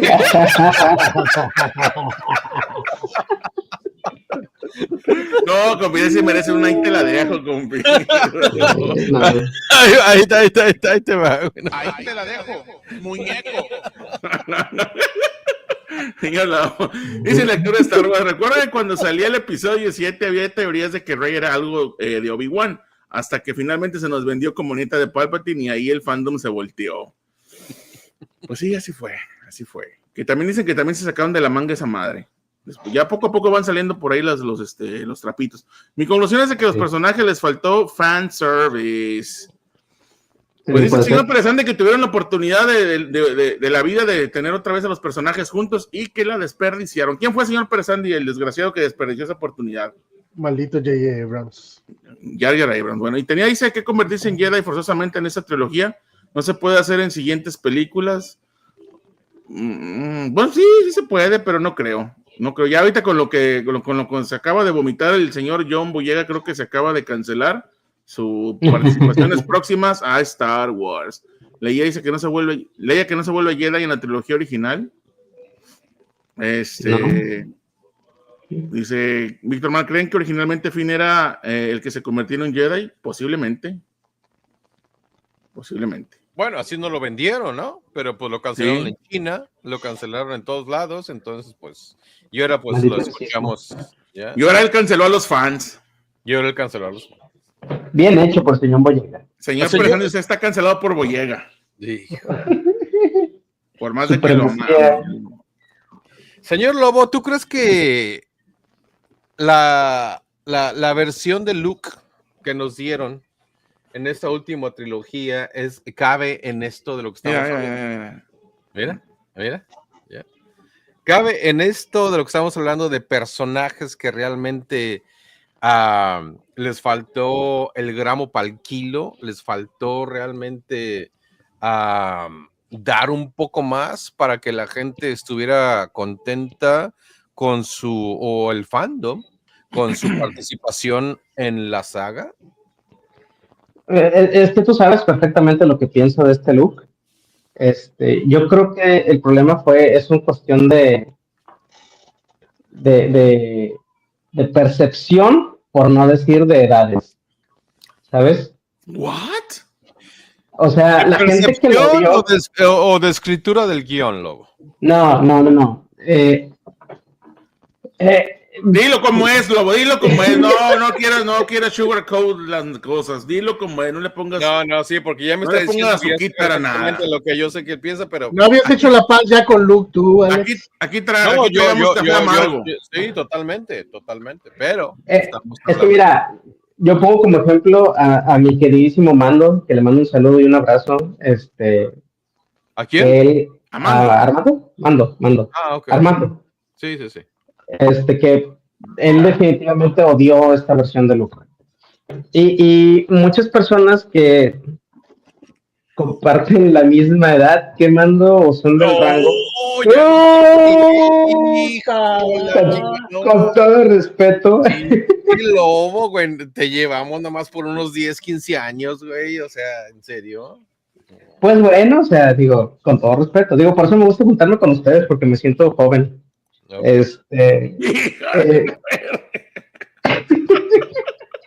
Ahora, enseguida de Alex Biden se siente joven. Por eso nos dicen viejitos miados. Nada más nos vino a maltratar, pero ok, adelante. No, nunca.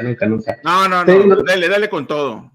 Los que crecieron viéndolo, los que crecieron con Luke, o sea, digo, para mí siempre ha sido mi héroe también, pero yo creo que estos rango de personas que estoy a los que me refiero esperaban como que el Luke vigoroso, el Luke héroe que terminaron viendo en Return of the Jedi.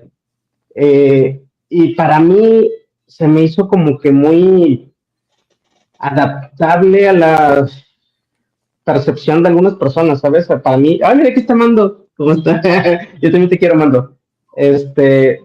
Para mí esto de que no me gusta que mis héroes sean 100% perfectos, ¿sí? Me gusta que que tengan esta falla, que tengan este error y que sepan recuperarse de esta falla, ¿sabes? Este segundo o este segundo aire que tiene Luke, por así decirlo, que lo llevó a la tumba, para mí fue súper heroico, para mí es el que lo eleva al rango de leyenda. Digo, nadie de nosotros estamos exentos a fracasar y me parece que lo explicaron muy bien, o sea, te lo dicen. Luke le dice, la gente me considera una leyenda, me crecí y fallé, y le fallé a las personas que más amaba. Claro que me iba a deprimir, claro que me iba a aislar, claro que me iba a encerrar. Digo, le puedo seguir atachando muchas cosas a esto definitivamente nunca recibió un entrenamiento Jedi tal cual como debe de ser. Definitivamente no aprendió las cosas que necesitaba para conllevar todo esto. Y aquí hay algo donde yo siempre me meto en muchos problemas porque la gente quiere mucho a Mark Hamill, o mucha gente quiere mucho a Mark Hamill. Y me acuerdo mucho de esta entrevista donde él se queja del guión, se queja de Luke y dice, los Jedi no se rinden. Y no es cierto, los Jedi sí se rinden, o los Jedi se rinden, que nos esconden, no se van, cuando de plano ya no se puede. Y no creo que sea algo malo, ¿sabes? No creo que sea algo negativo. Ya No, le está sacando el paraguas a la ciudadana. Le está sacando el paraguas a la ciudadana, compa. Es que no puedo no mencionarlo. Ya bueno. Sé por dónde va, ya sé por dónde va. A mí no me hace tonto, lobo. Va por lo de la ciudadana. Adelante, señor. Pero sí, te digo, yo a mí en lo particular, reconozco que la trilogía de secuelas carece de mucho sentido, carece de un trato digno, pero aún así, sin embargo, yo las disfruté, güey, ¿sabes? Disfruté no solo las películas, sino el tiempo que vivimos, las acciones que nos conllevaron a ir al cine. Fue como hubo un auge, un tercer auge por Star Wars, porque bien o mal, pues fueron taquilleras, bien o mal el fandom se movía, bien o mal... Señor Montemayor, no estamos hablando de las películas, de la cual Pérez Andy nos va a decir que fue la más taquillera. Ya se fue por el romanticismo el señor Lobo, la nostalgia. No. Estamos hablando de los personajes que simplemente no nos dejaron absolutamente nada, como Rose Tico o como Finn. Entonces, bueno, es que me preguntaste de Luke, por eso ya me desvié tantito en el camino, pero... El Luke viejo, desesperanzado y bien dado al catre. No es mi Luke. Estos dos son señores muy mal educados y se les olvida lo que preguntan. Con su misma vejez. Respeta al invitado. Respeta al invitado que le hace una pregunta y luego le reclamas porque te responde la pregunta. Yo le puedo perdonar a Luke que lo hubieran hecho cansado, desesperanzado, dado al catre, tirando el sable, escondido por allá, bien cutre y miedoso por allá, en una isla, mamando leche azul de ahí de una, ¿cómo se llama esas chingaderas? De un león marino, y todo es una foca. Eso todo se lo puedo perdonar. Lo que no puedo perdonar a los que hicieron esas películas fue en la forma en que murió. Yo siento que no murió épicamente como un gran héroe, por más de que digan, y es que salvó a 4 gatos, hombre, que es la verdad, salvó a 4 gatos, nada más. No murió épicamente, él hubiera tenido una muerte épica de esas donde igual va y salvó a la rebelión. Salvó a la chispa, que era el siguiente paso de la rebelión. Eran 4 gatos y tres zorros ahí de cristal, señor Presandi, compi, por favor. Mis zorritos de cristal. De cristal son tus argumentos. Se la merece, ahí te la dejo, muñeco. Sí, a huevo también. Ahí te la dejo, muñeco. Ya van 2, Yo sí acepto eso. No sé como otros. Ahora sí, lo adelante, sí. No, ya continúen, ya. Yo dije que para mí... Ya se le acabaron los argumentos. Sigue, señor Presandi. Le matan la inspiración al Lobo, ya no sabe ni qué están diciendo. Sí, déjate, exacto, ya sí se acuerda. Pero ahí sí también voy a diferir contigo, Eddie, sí, para mí sí murió épicamente. No murió, trascendió. Sí. Fue un crimen lo que hicieron con personajes como Finn, con Poe Dameron incluso. No sé por qué se está salvando aquí si Poe Dameron también lo destruyeron. El único personaje que se salvó fue Rey y Kylo. Ellos sí Ryan Johnson se enamoró de esa pareja y dedicó todo a esa pareja y se olvidó de Star Wars en general. Y Finn sí le dieron mucho espacio en la segunda película. Le dieron mucho tiempo en cámara, pero con malas escenas, malos diálogos. Todo el arco de Canto Bight, como sabemos, no dejó nada. Esa batalla con Phasma no fue épica, ¿verdad? No fue lo que esperábamos. No. Y al final de cuentas, eso es la culpa de Kathleen Kennedy también. El no haber planeado el principio y el final y antes de dárselas por lo menos, o sea, y ¿sabes qué? Quiero empezar aquí, quiero terminar acá. No, ella nomás le dio la película a J.J. Abrams, hizo muy buen papel J.J. Abrams, excepto por no juntar a todos. Pero Force Awakens se me hace muy buena película, me gustó mucho. Pero luego se la dan a Ryan Johnson, que sabemos que es un director más artístico. El remake, como le quieras llamar, me gustó mucho. La película más taquillera en la historia de los Estados Unidos. ¡Ay! Amén. Déjame decirte una cosa, no había plan, llegó Ryan Johnson y con todo derecho hizo lo que quiso él con el guión. Luego se le devuelven a J.J. Abrams, el cual quiso deshacer todo lo que hizo Ryan Johnson. ¿Cómo se le das a Ryan? O sea, vamos a ponerle de esta manera. Estamos tú y yo, estamos los tres aquí. Discúlpalo, voy a hablar de viejitos. Adelante. Si Alex hace algo y Eddie la riega, no se lo van a volver a dar a Alex, porque Alex va a estar enojado que dámelo a mí, dáselo a alguien más que no tenga ningún prejuicio ni contra Abrams ni contra Johnson. Y es lo que debe haber pasado, debe haber venido un director nuevo en la tercera y a ver si podía haber salvado lo que... Al final de cuentas fueron divertidas las tres películas, tampoco no hay que hacernos tanta tragedia. La única tragedia fue que no juntaron a todos los old-timers, a todos los OGs en el episodio 7. Yeah. Pero aún así fue muy divertida, la vi muchas veces. El episodio 8 estuvo bueno, tiene cosas muy buenas. El arco de Canto va muy malo. Mucha pérdida de tiempo, eso de que vamos siguiendo en el espacio. Hizo una película muy chica y muy asfixiante. Ryan Johnson, en lugar de expandir el universo como se siente Star Wars siempre, que entre más expandido mejor. Y pues terminó la película. La tercera es una película divertida, pero no era digna para cerrar las 9. No lo sé, Rick. Pero destruyeron a Finn y destruyeron a Poe Dameron, déjame decírtelo. Y eso de que las tonterías de que, tú eras contrabandista en la 9. Ay, es que, ¿qué importa si es contrabandista o no Poe Dameron? Pero Sandy, exactamente lo que estás diciendo, y es algo que la plática ya de esa segunda hora, ¿no? Cómo destruyeron a personajes que tenían mucho potencial, ¿no? O sea, lo que hicieron con Poe Dameron, lo que hicieron con Finn, lo que hicieron con Rose, lo que hicieron con esta chica, amante de Poe, Florin. Ajá. Todo quedó ahí en un vacío completamente, faltándole el gramo para el kilo, güey, donde tenían muchísimo más que se podía explorar durante la misma historia que nos estaban contando. Entonces digo, son personajes que quedan ahí al aire hasta cierto punto, ¿no?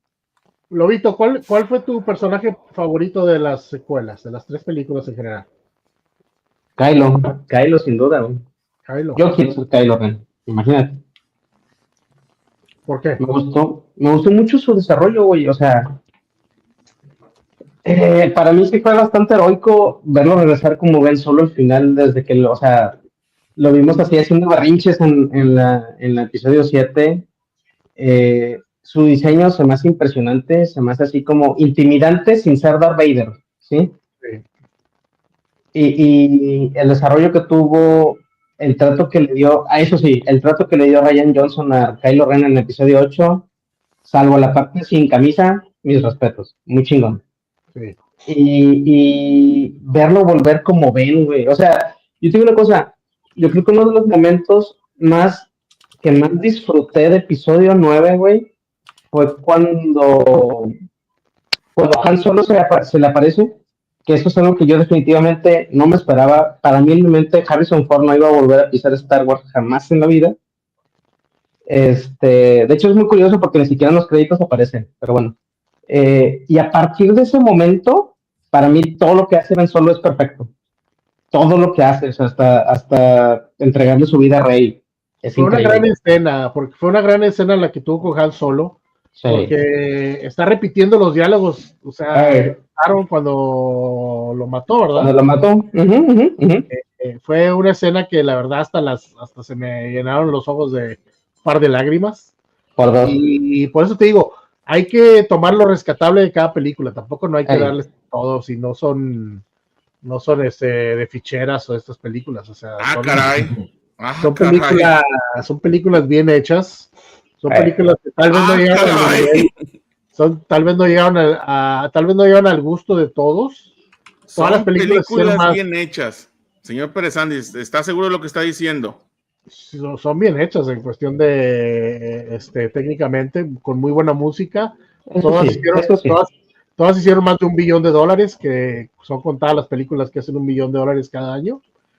Y pues fueron éxitos comerciales las tres. Blancanieves ya lo está haciendo ahorita. Pero bueno, no sé qué viene eso, porque no tiene nada que ver con Star Wars, pero bueno, ya sabemos dónde viene eso. Películas que hacen dinero, digo. Pero no hay que ser tan duros tampoco, digo, o sea, y como dice Lobo, hay muchas cosas generacionales que nosotros tenemos otro look, que yo no lo había pensado, fíjate, y tiene razón Lobo. Para el look del Lobo no es el look de nosotros, o sea, de los viejitos, que el look era el arquetipo de héroe que teníamos, ¿verdad? Entonces, para nosotros es más duro verlo como terminó que para Lobito y para su generación, tal vez.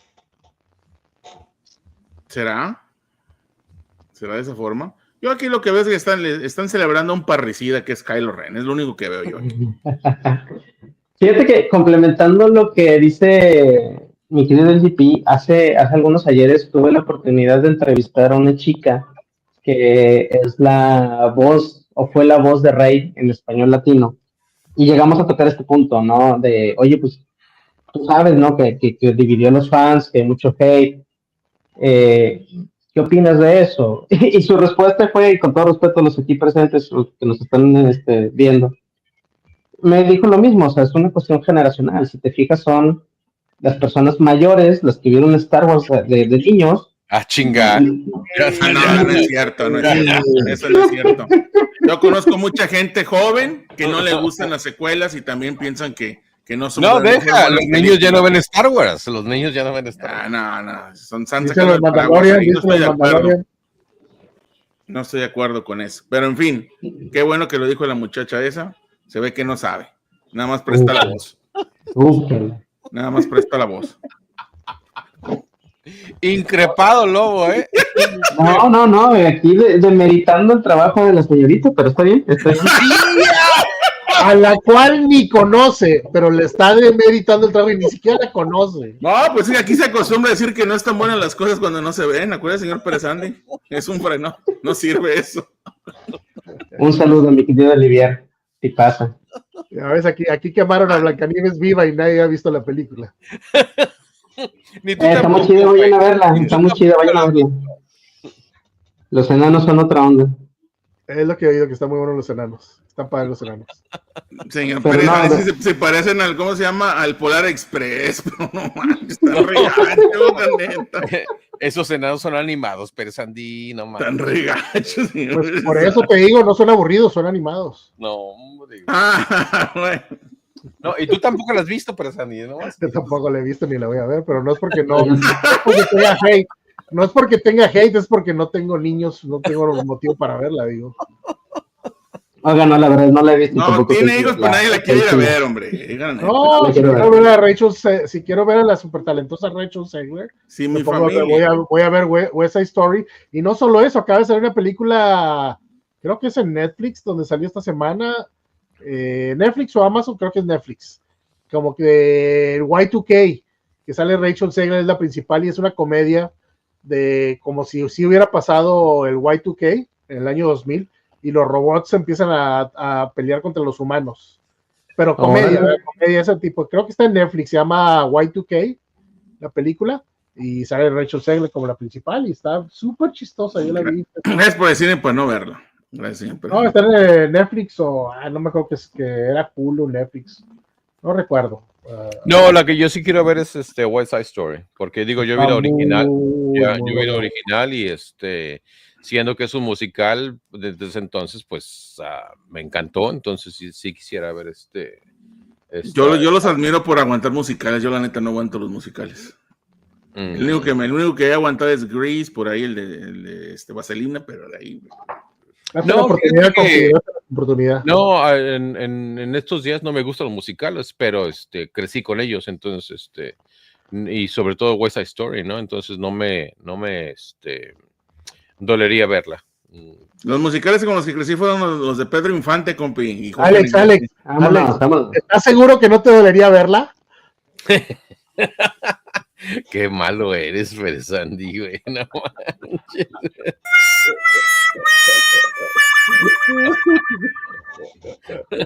Las cosas que dices, cabrón. Bueno, ahí está, pero como quiera, ahí está, compi. Dice Caribis, todos los jóvenes fans que conozco odiaron las secuelas, jamás la volvieron a ver. Sí, pues bueno, a ver, Lobito, hablando de personajes que les faltó el gramo para el kilo, Snoke, ¿qué me cuentas de ese cabrón? Ay, güey. Lo que sí reconozco es que las secuelas es que sí desaprovecharon tanto personajes como actores y actrices que estuvieron involucrados en las películas, ¿no? De Snoke, o sea, me gustó mucho lo que pasó. Digo, de las mejores escenas de episodio 8, la pelea ahí en esta sala de trono, que lo hayan matado, o sea, fue de verdad algo que no me esperaba. Pero, ay, es que fue muy que Snoke terminara siendo un experimento que estaba haciendo Palpatine, o sea, eso fue la parte que no me gustó, ¿sí? Como que fue muy con calzador que acomodaron las cosas. Me hubiera gustado que fuera un personaje en sí, no lo que terminó siendo. No, yo nomás quiero, aprovechando esto que estamos diciendo, que hablando sobre que terminó siendo marioneta de Palpatine, mucha gente culpa a J.J. Abrams por todo lo que pasó, por episodio 9 principalmente, pero yo creo ciegamente, y nadie me va a quitar este pensamiento, la idea de que Palpatine fuera el villano final estuvo desde el principio. Para mí, yo creo eso. Desde el episodio 7, J.J. Abrams tenía la idea de meter a Palpatine al final. Y yo digo que este güey de Ryan Johnson se fue muy por la tangente, y al volver a retomar su idea en el episodio 9, la tuvo que acomodar tanto que fue un desastre. Pero somehow Palpatine returned. Es correcto, eso sí, es así de que ¿han visto el meme ese de que son changos escribiendo el guión? Eso sí lo creo totalmente, en eso de somehow. Es una de las frases más gachas de Star Wars. No, una pelea realmente entre ellos o una discordancia más que nada una discordancia entre su creatividad y como dice Pillo, ¿no? O sea, ahí la jefa era Catalina la Grande y simplemente no pudo poner las cosas en su lugar, ¿no? A la hora de la creatividad. Entonces, compi, los caballeros de Ren también totalmente otros que les cortaron el sable. Ya, totalmente, güey. O sea, a los caballeros de Ren, tú te esperarías que realmente fueran alguien, y digo, lo vimos en el cómic de Kylo, ¿no? Entonces, desde ahí también se veían medios mancos, ¿verdad? Pero terminaron siendo manquísimos en las películas, güey. O sea, no sé, Pillo, ¿tú qué me puedes decir los caballeros de Ren? Porque realmente no aportaron absolutamente nada en las películas. Lo mejor de este año. Pues eran los peores investigadores privados del universo, ¿no? Nomás se la pasaban buscando caminaban por un lado, para otro, para allá, para acá, y nomás iban y venían, pero no encontraban a nadie nunca, y de repente estaban los peores investigadores del universo. Privados, andaban busque y busque, pero nomás andaban de una calle en otra caminando.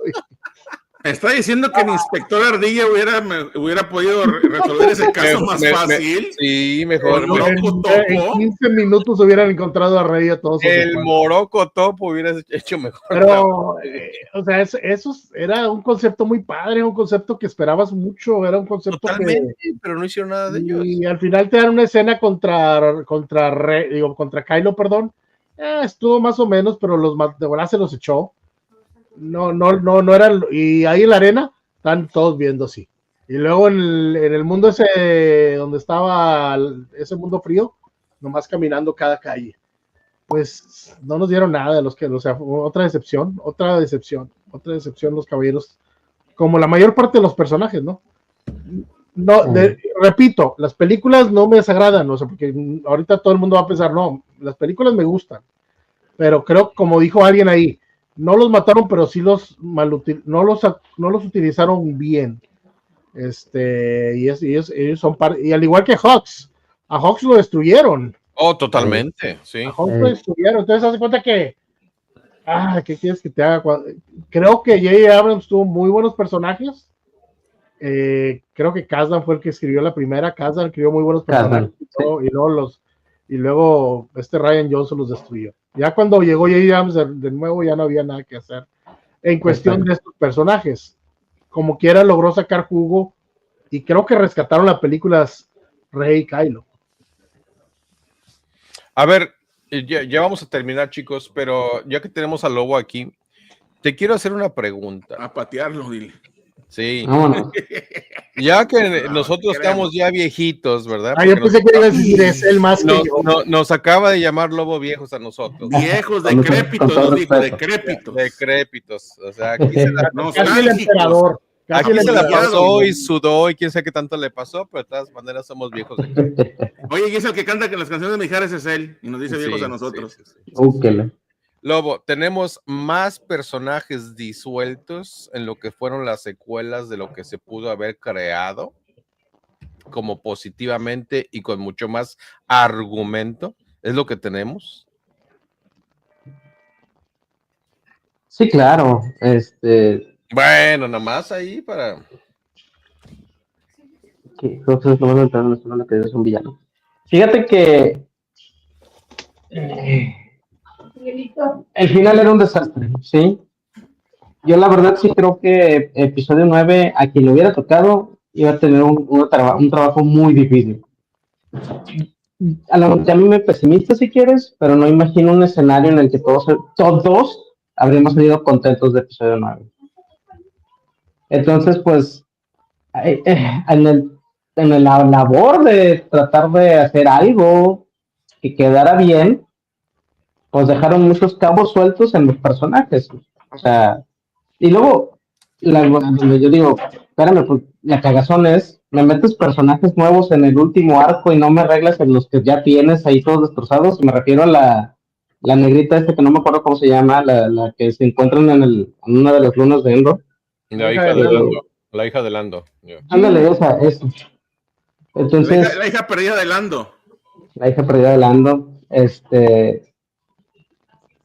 Era una misión muy difícil, no los estoy excusando, pudieron haber hecho algo mucho mejor. Y pues bueno, es lo que tenemos, amigo. Digo, también ya es como que pues ya existe episodio 9, ¿no? O sea, sí. No nos queda. Sí. ¿Qué le hubieran dicho en esa, ¿cómo se llama? En esa escena donde la negrita se sienta ahí con Lando, ¿no? Y le dice, Lando, ¿de dónde eres? ¿De dónde? Allá está el planeta, y se queda viendo, se acuerda, siempre cuando andaba, ¿no? De acá, de contrabandista. Dice, tú pudieras ser mi hija. Y de la robot,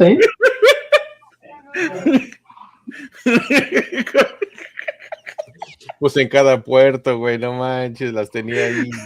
Vamos.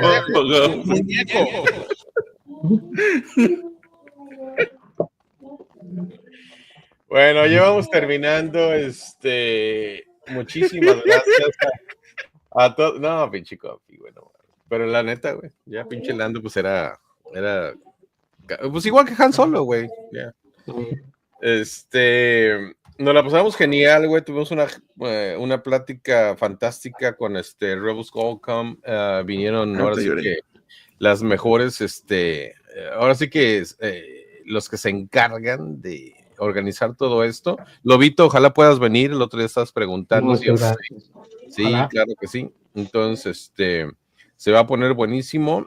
Y a toda la gente, ¿no? Que nos escucha y que estén aquí cerquita de lo que es el área del norte de Texas y que se puedan dar la vuelta. Va a ser una convención fantástica como lo fue la primera y pues ahí vamos a estar, ¿no? Entonces, y los precios no son altos, comparado con otras convenciones, los precios son accesibles. Sí. Comparados con convenciones grandes. Sí, no, la bronca para la gente que viene de México, pues obviamente el viaje, ¿no? Pero el precio de la convención totalmente accesible y sobre todo por cómo se vive la convención, pues los invitamos para que vengan porque se va a poner fantástico, ¿no? Pero si son mexicanos tienen que pagar un 30% más en los boletos, ¿no? Por la tarifa.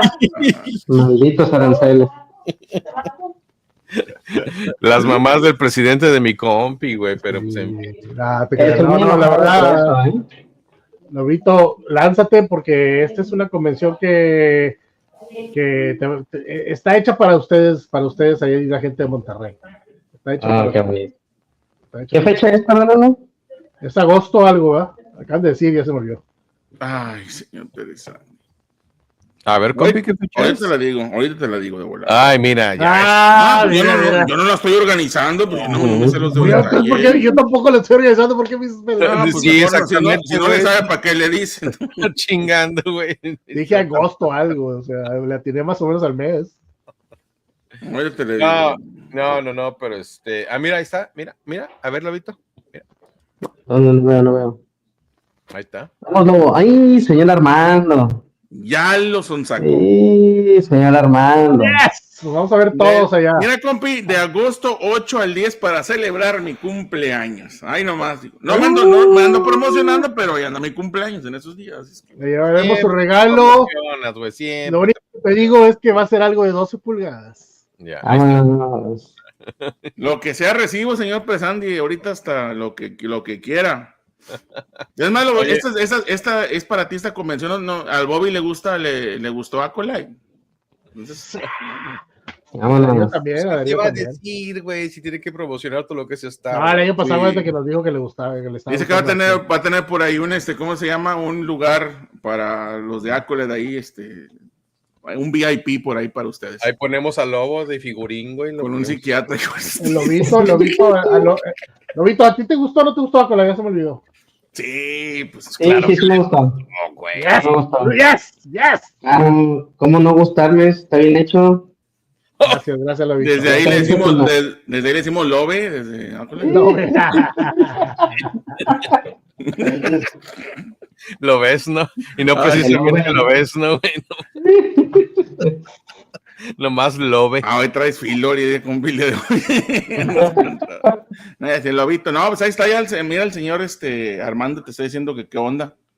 Sí, mándame mensaje, mándale, no de acuerdo. Saludos a Cristian Román, llegando por aquí. Cristian, saludos. Empieza aquí apoyando la causa. Gracias, Cristian. Dejen un like, por favor, no sean miserables a todos. No, sí, dejen su like, compartan, váyanse y suscríbanse al canal de Lobo, por favor. Por favor. Mira. Saludos a JP. Saludos a JP. Yo voy a ir, güey, ya. Vámonos. Ahí está. Oye, no, pues, viene a vengarse de ti, cabrón. Viene a vengarse de ti, güey. Suscríbanse al canal de JP. Hace muy buena. Acaba de salir una hoy de Black Series. Eso no lo he visto. Acaba de salir hoy. Acaba de salir en estos momentos. Entonces, vayan a Juan Pablo Red 2, suscríbanse a su canal. Es el niño más inteligente y mejor de Star Wars. De Star Wars Kid. Y de Monterrey. Ahora resulta bien inteligente que si le compramos el boleto. Imagínate. Sí. Pues bueno, yo no sé, pero tu tío es Luis Pérez Andy, es el que dices tío. Claro, ¿por qué no? Si viene JP a huevo. Eso es todo. Oye, los ahorros, huerco, dice. Qué genial noticia. Ahorita que terminemos el directo, me voy a ir a ver el video. ¿Qué dice? Vámonos. Pues ahí está. Anda con todo el JP, hermano. No, ahí estamos. No, pues, compi, pues ahí estamos. estuvo divertido. Sí. Y aquí nos vemos la siguiente semana. Nos vemos entre semanas. Si sale algo por ahí, lo de Andor está patas para arriba, 3 capítulos en un día, está muy cabrón. Entonces vamos a ver de qué manera lo trabajamos, pero obviamente que hablaremos de la Hoy serie. terminé Andor temporada 1. Increíble. ¿Qué tal? No, es una chulada, güey. Es una chulada. Yo me la acabo de aventar también, señor Pérez Andy. De hecho, la terminé antier. El viernes en la noche. Yo terminé el último capítulo hoy y el último capítulo de Andor creo que es el mejor capítulo de Star Wars de todas las series que han habido. Ay, Lo mismo dijo de la pelea de Kimir, güey. Lo mejor de este año. No te creas, no, pero de lo mejor. No lo mejor, obviamente, el de Luke Skywalker siempre va a ser el mejor. Pero Sí, claro. está por ahí está, sí, Ahsoka muy bueno, pero ahí está un poquito bajito, Ese último capítulo tiene todo ese último capítulo de Andor. Y obviamente pues todo el marco de ¿cómo se llama? Darvala 5, Kirvana 5, la prisión. Wow, increíble todo eso. Sí, con Kino. Con Kino, que no sabe nadar. Kino, el que no sabe nadar. Sí, le faltaba su patito, güey, no manches. Kino Lloyd. Bueno, pues ahí estamos, compi. Nos estamos despidiendo, que la fuerza nos acompañe. Gracias, Lobo, Gracias, Lobo. No, hombre, gracias a ustedes. Entrado con nosotros aquí a platicar un ratito, aunque fuera cortito, pero muchas No. gracias. A ver si le puedes estar, Lobo. No sé, no creo que vamos a hacer watch parties, pero si hacemos, pero estoy seguro que acabándose Andor el martes, perdón. El análisis Más fresco de Star Wars. Y estás invitado, Lobo. Gracias, JP, claro que sí. Sí, totalmente. Que la fuerza los acompañe y que el camino sea siempre con ustedes. Y recuerden que Freck el top. Make the galaxy great again. Es un Rebel. La Freck el topo le falta 1 gramo para el kilo. No, y el lobo es Bob Esponja y su calamaro es el señor Pérez Andy. Y el Pompi ya es Mava. Make American Broke Again. Y así mero con esa playera. El presidente te les va a demostrar después cómo va a estar este país a lo más grande.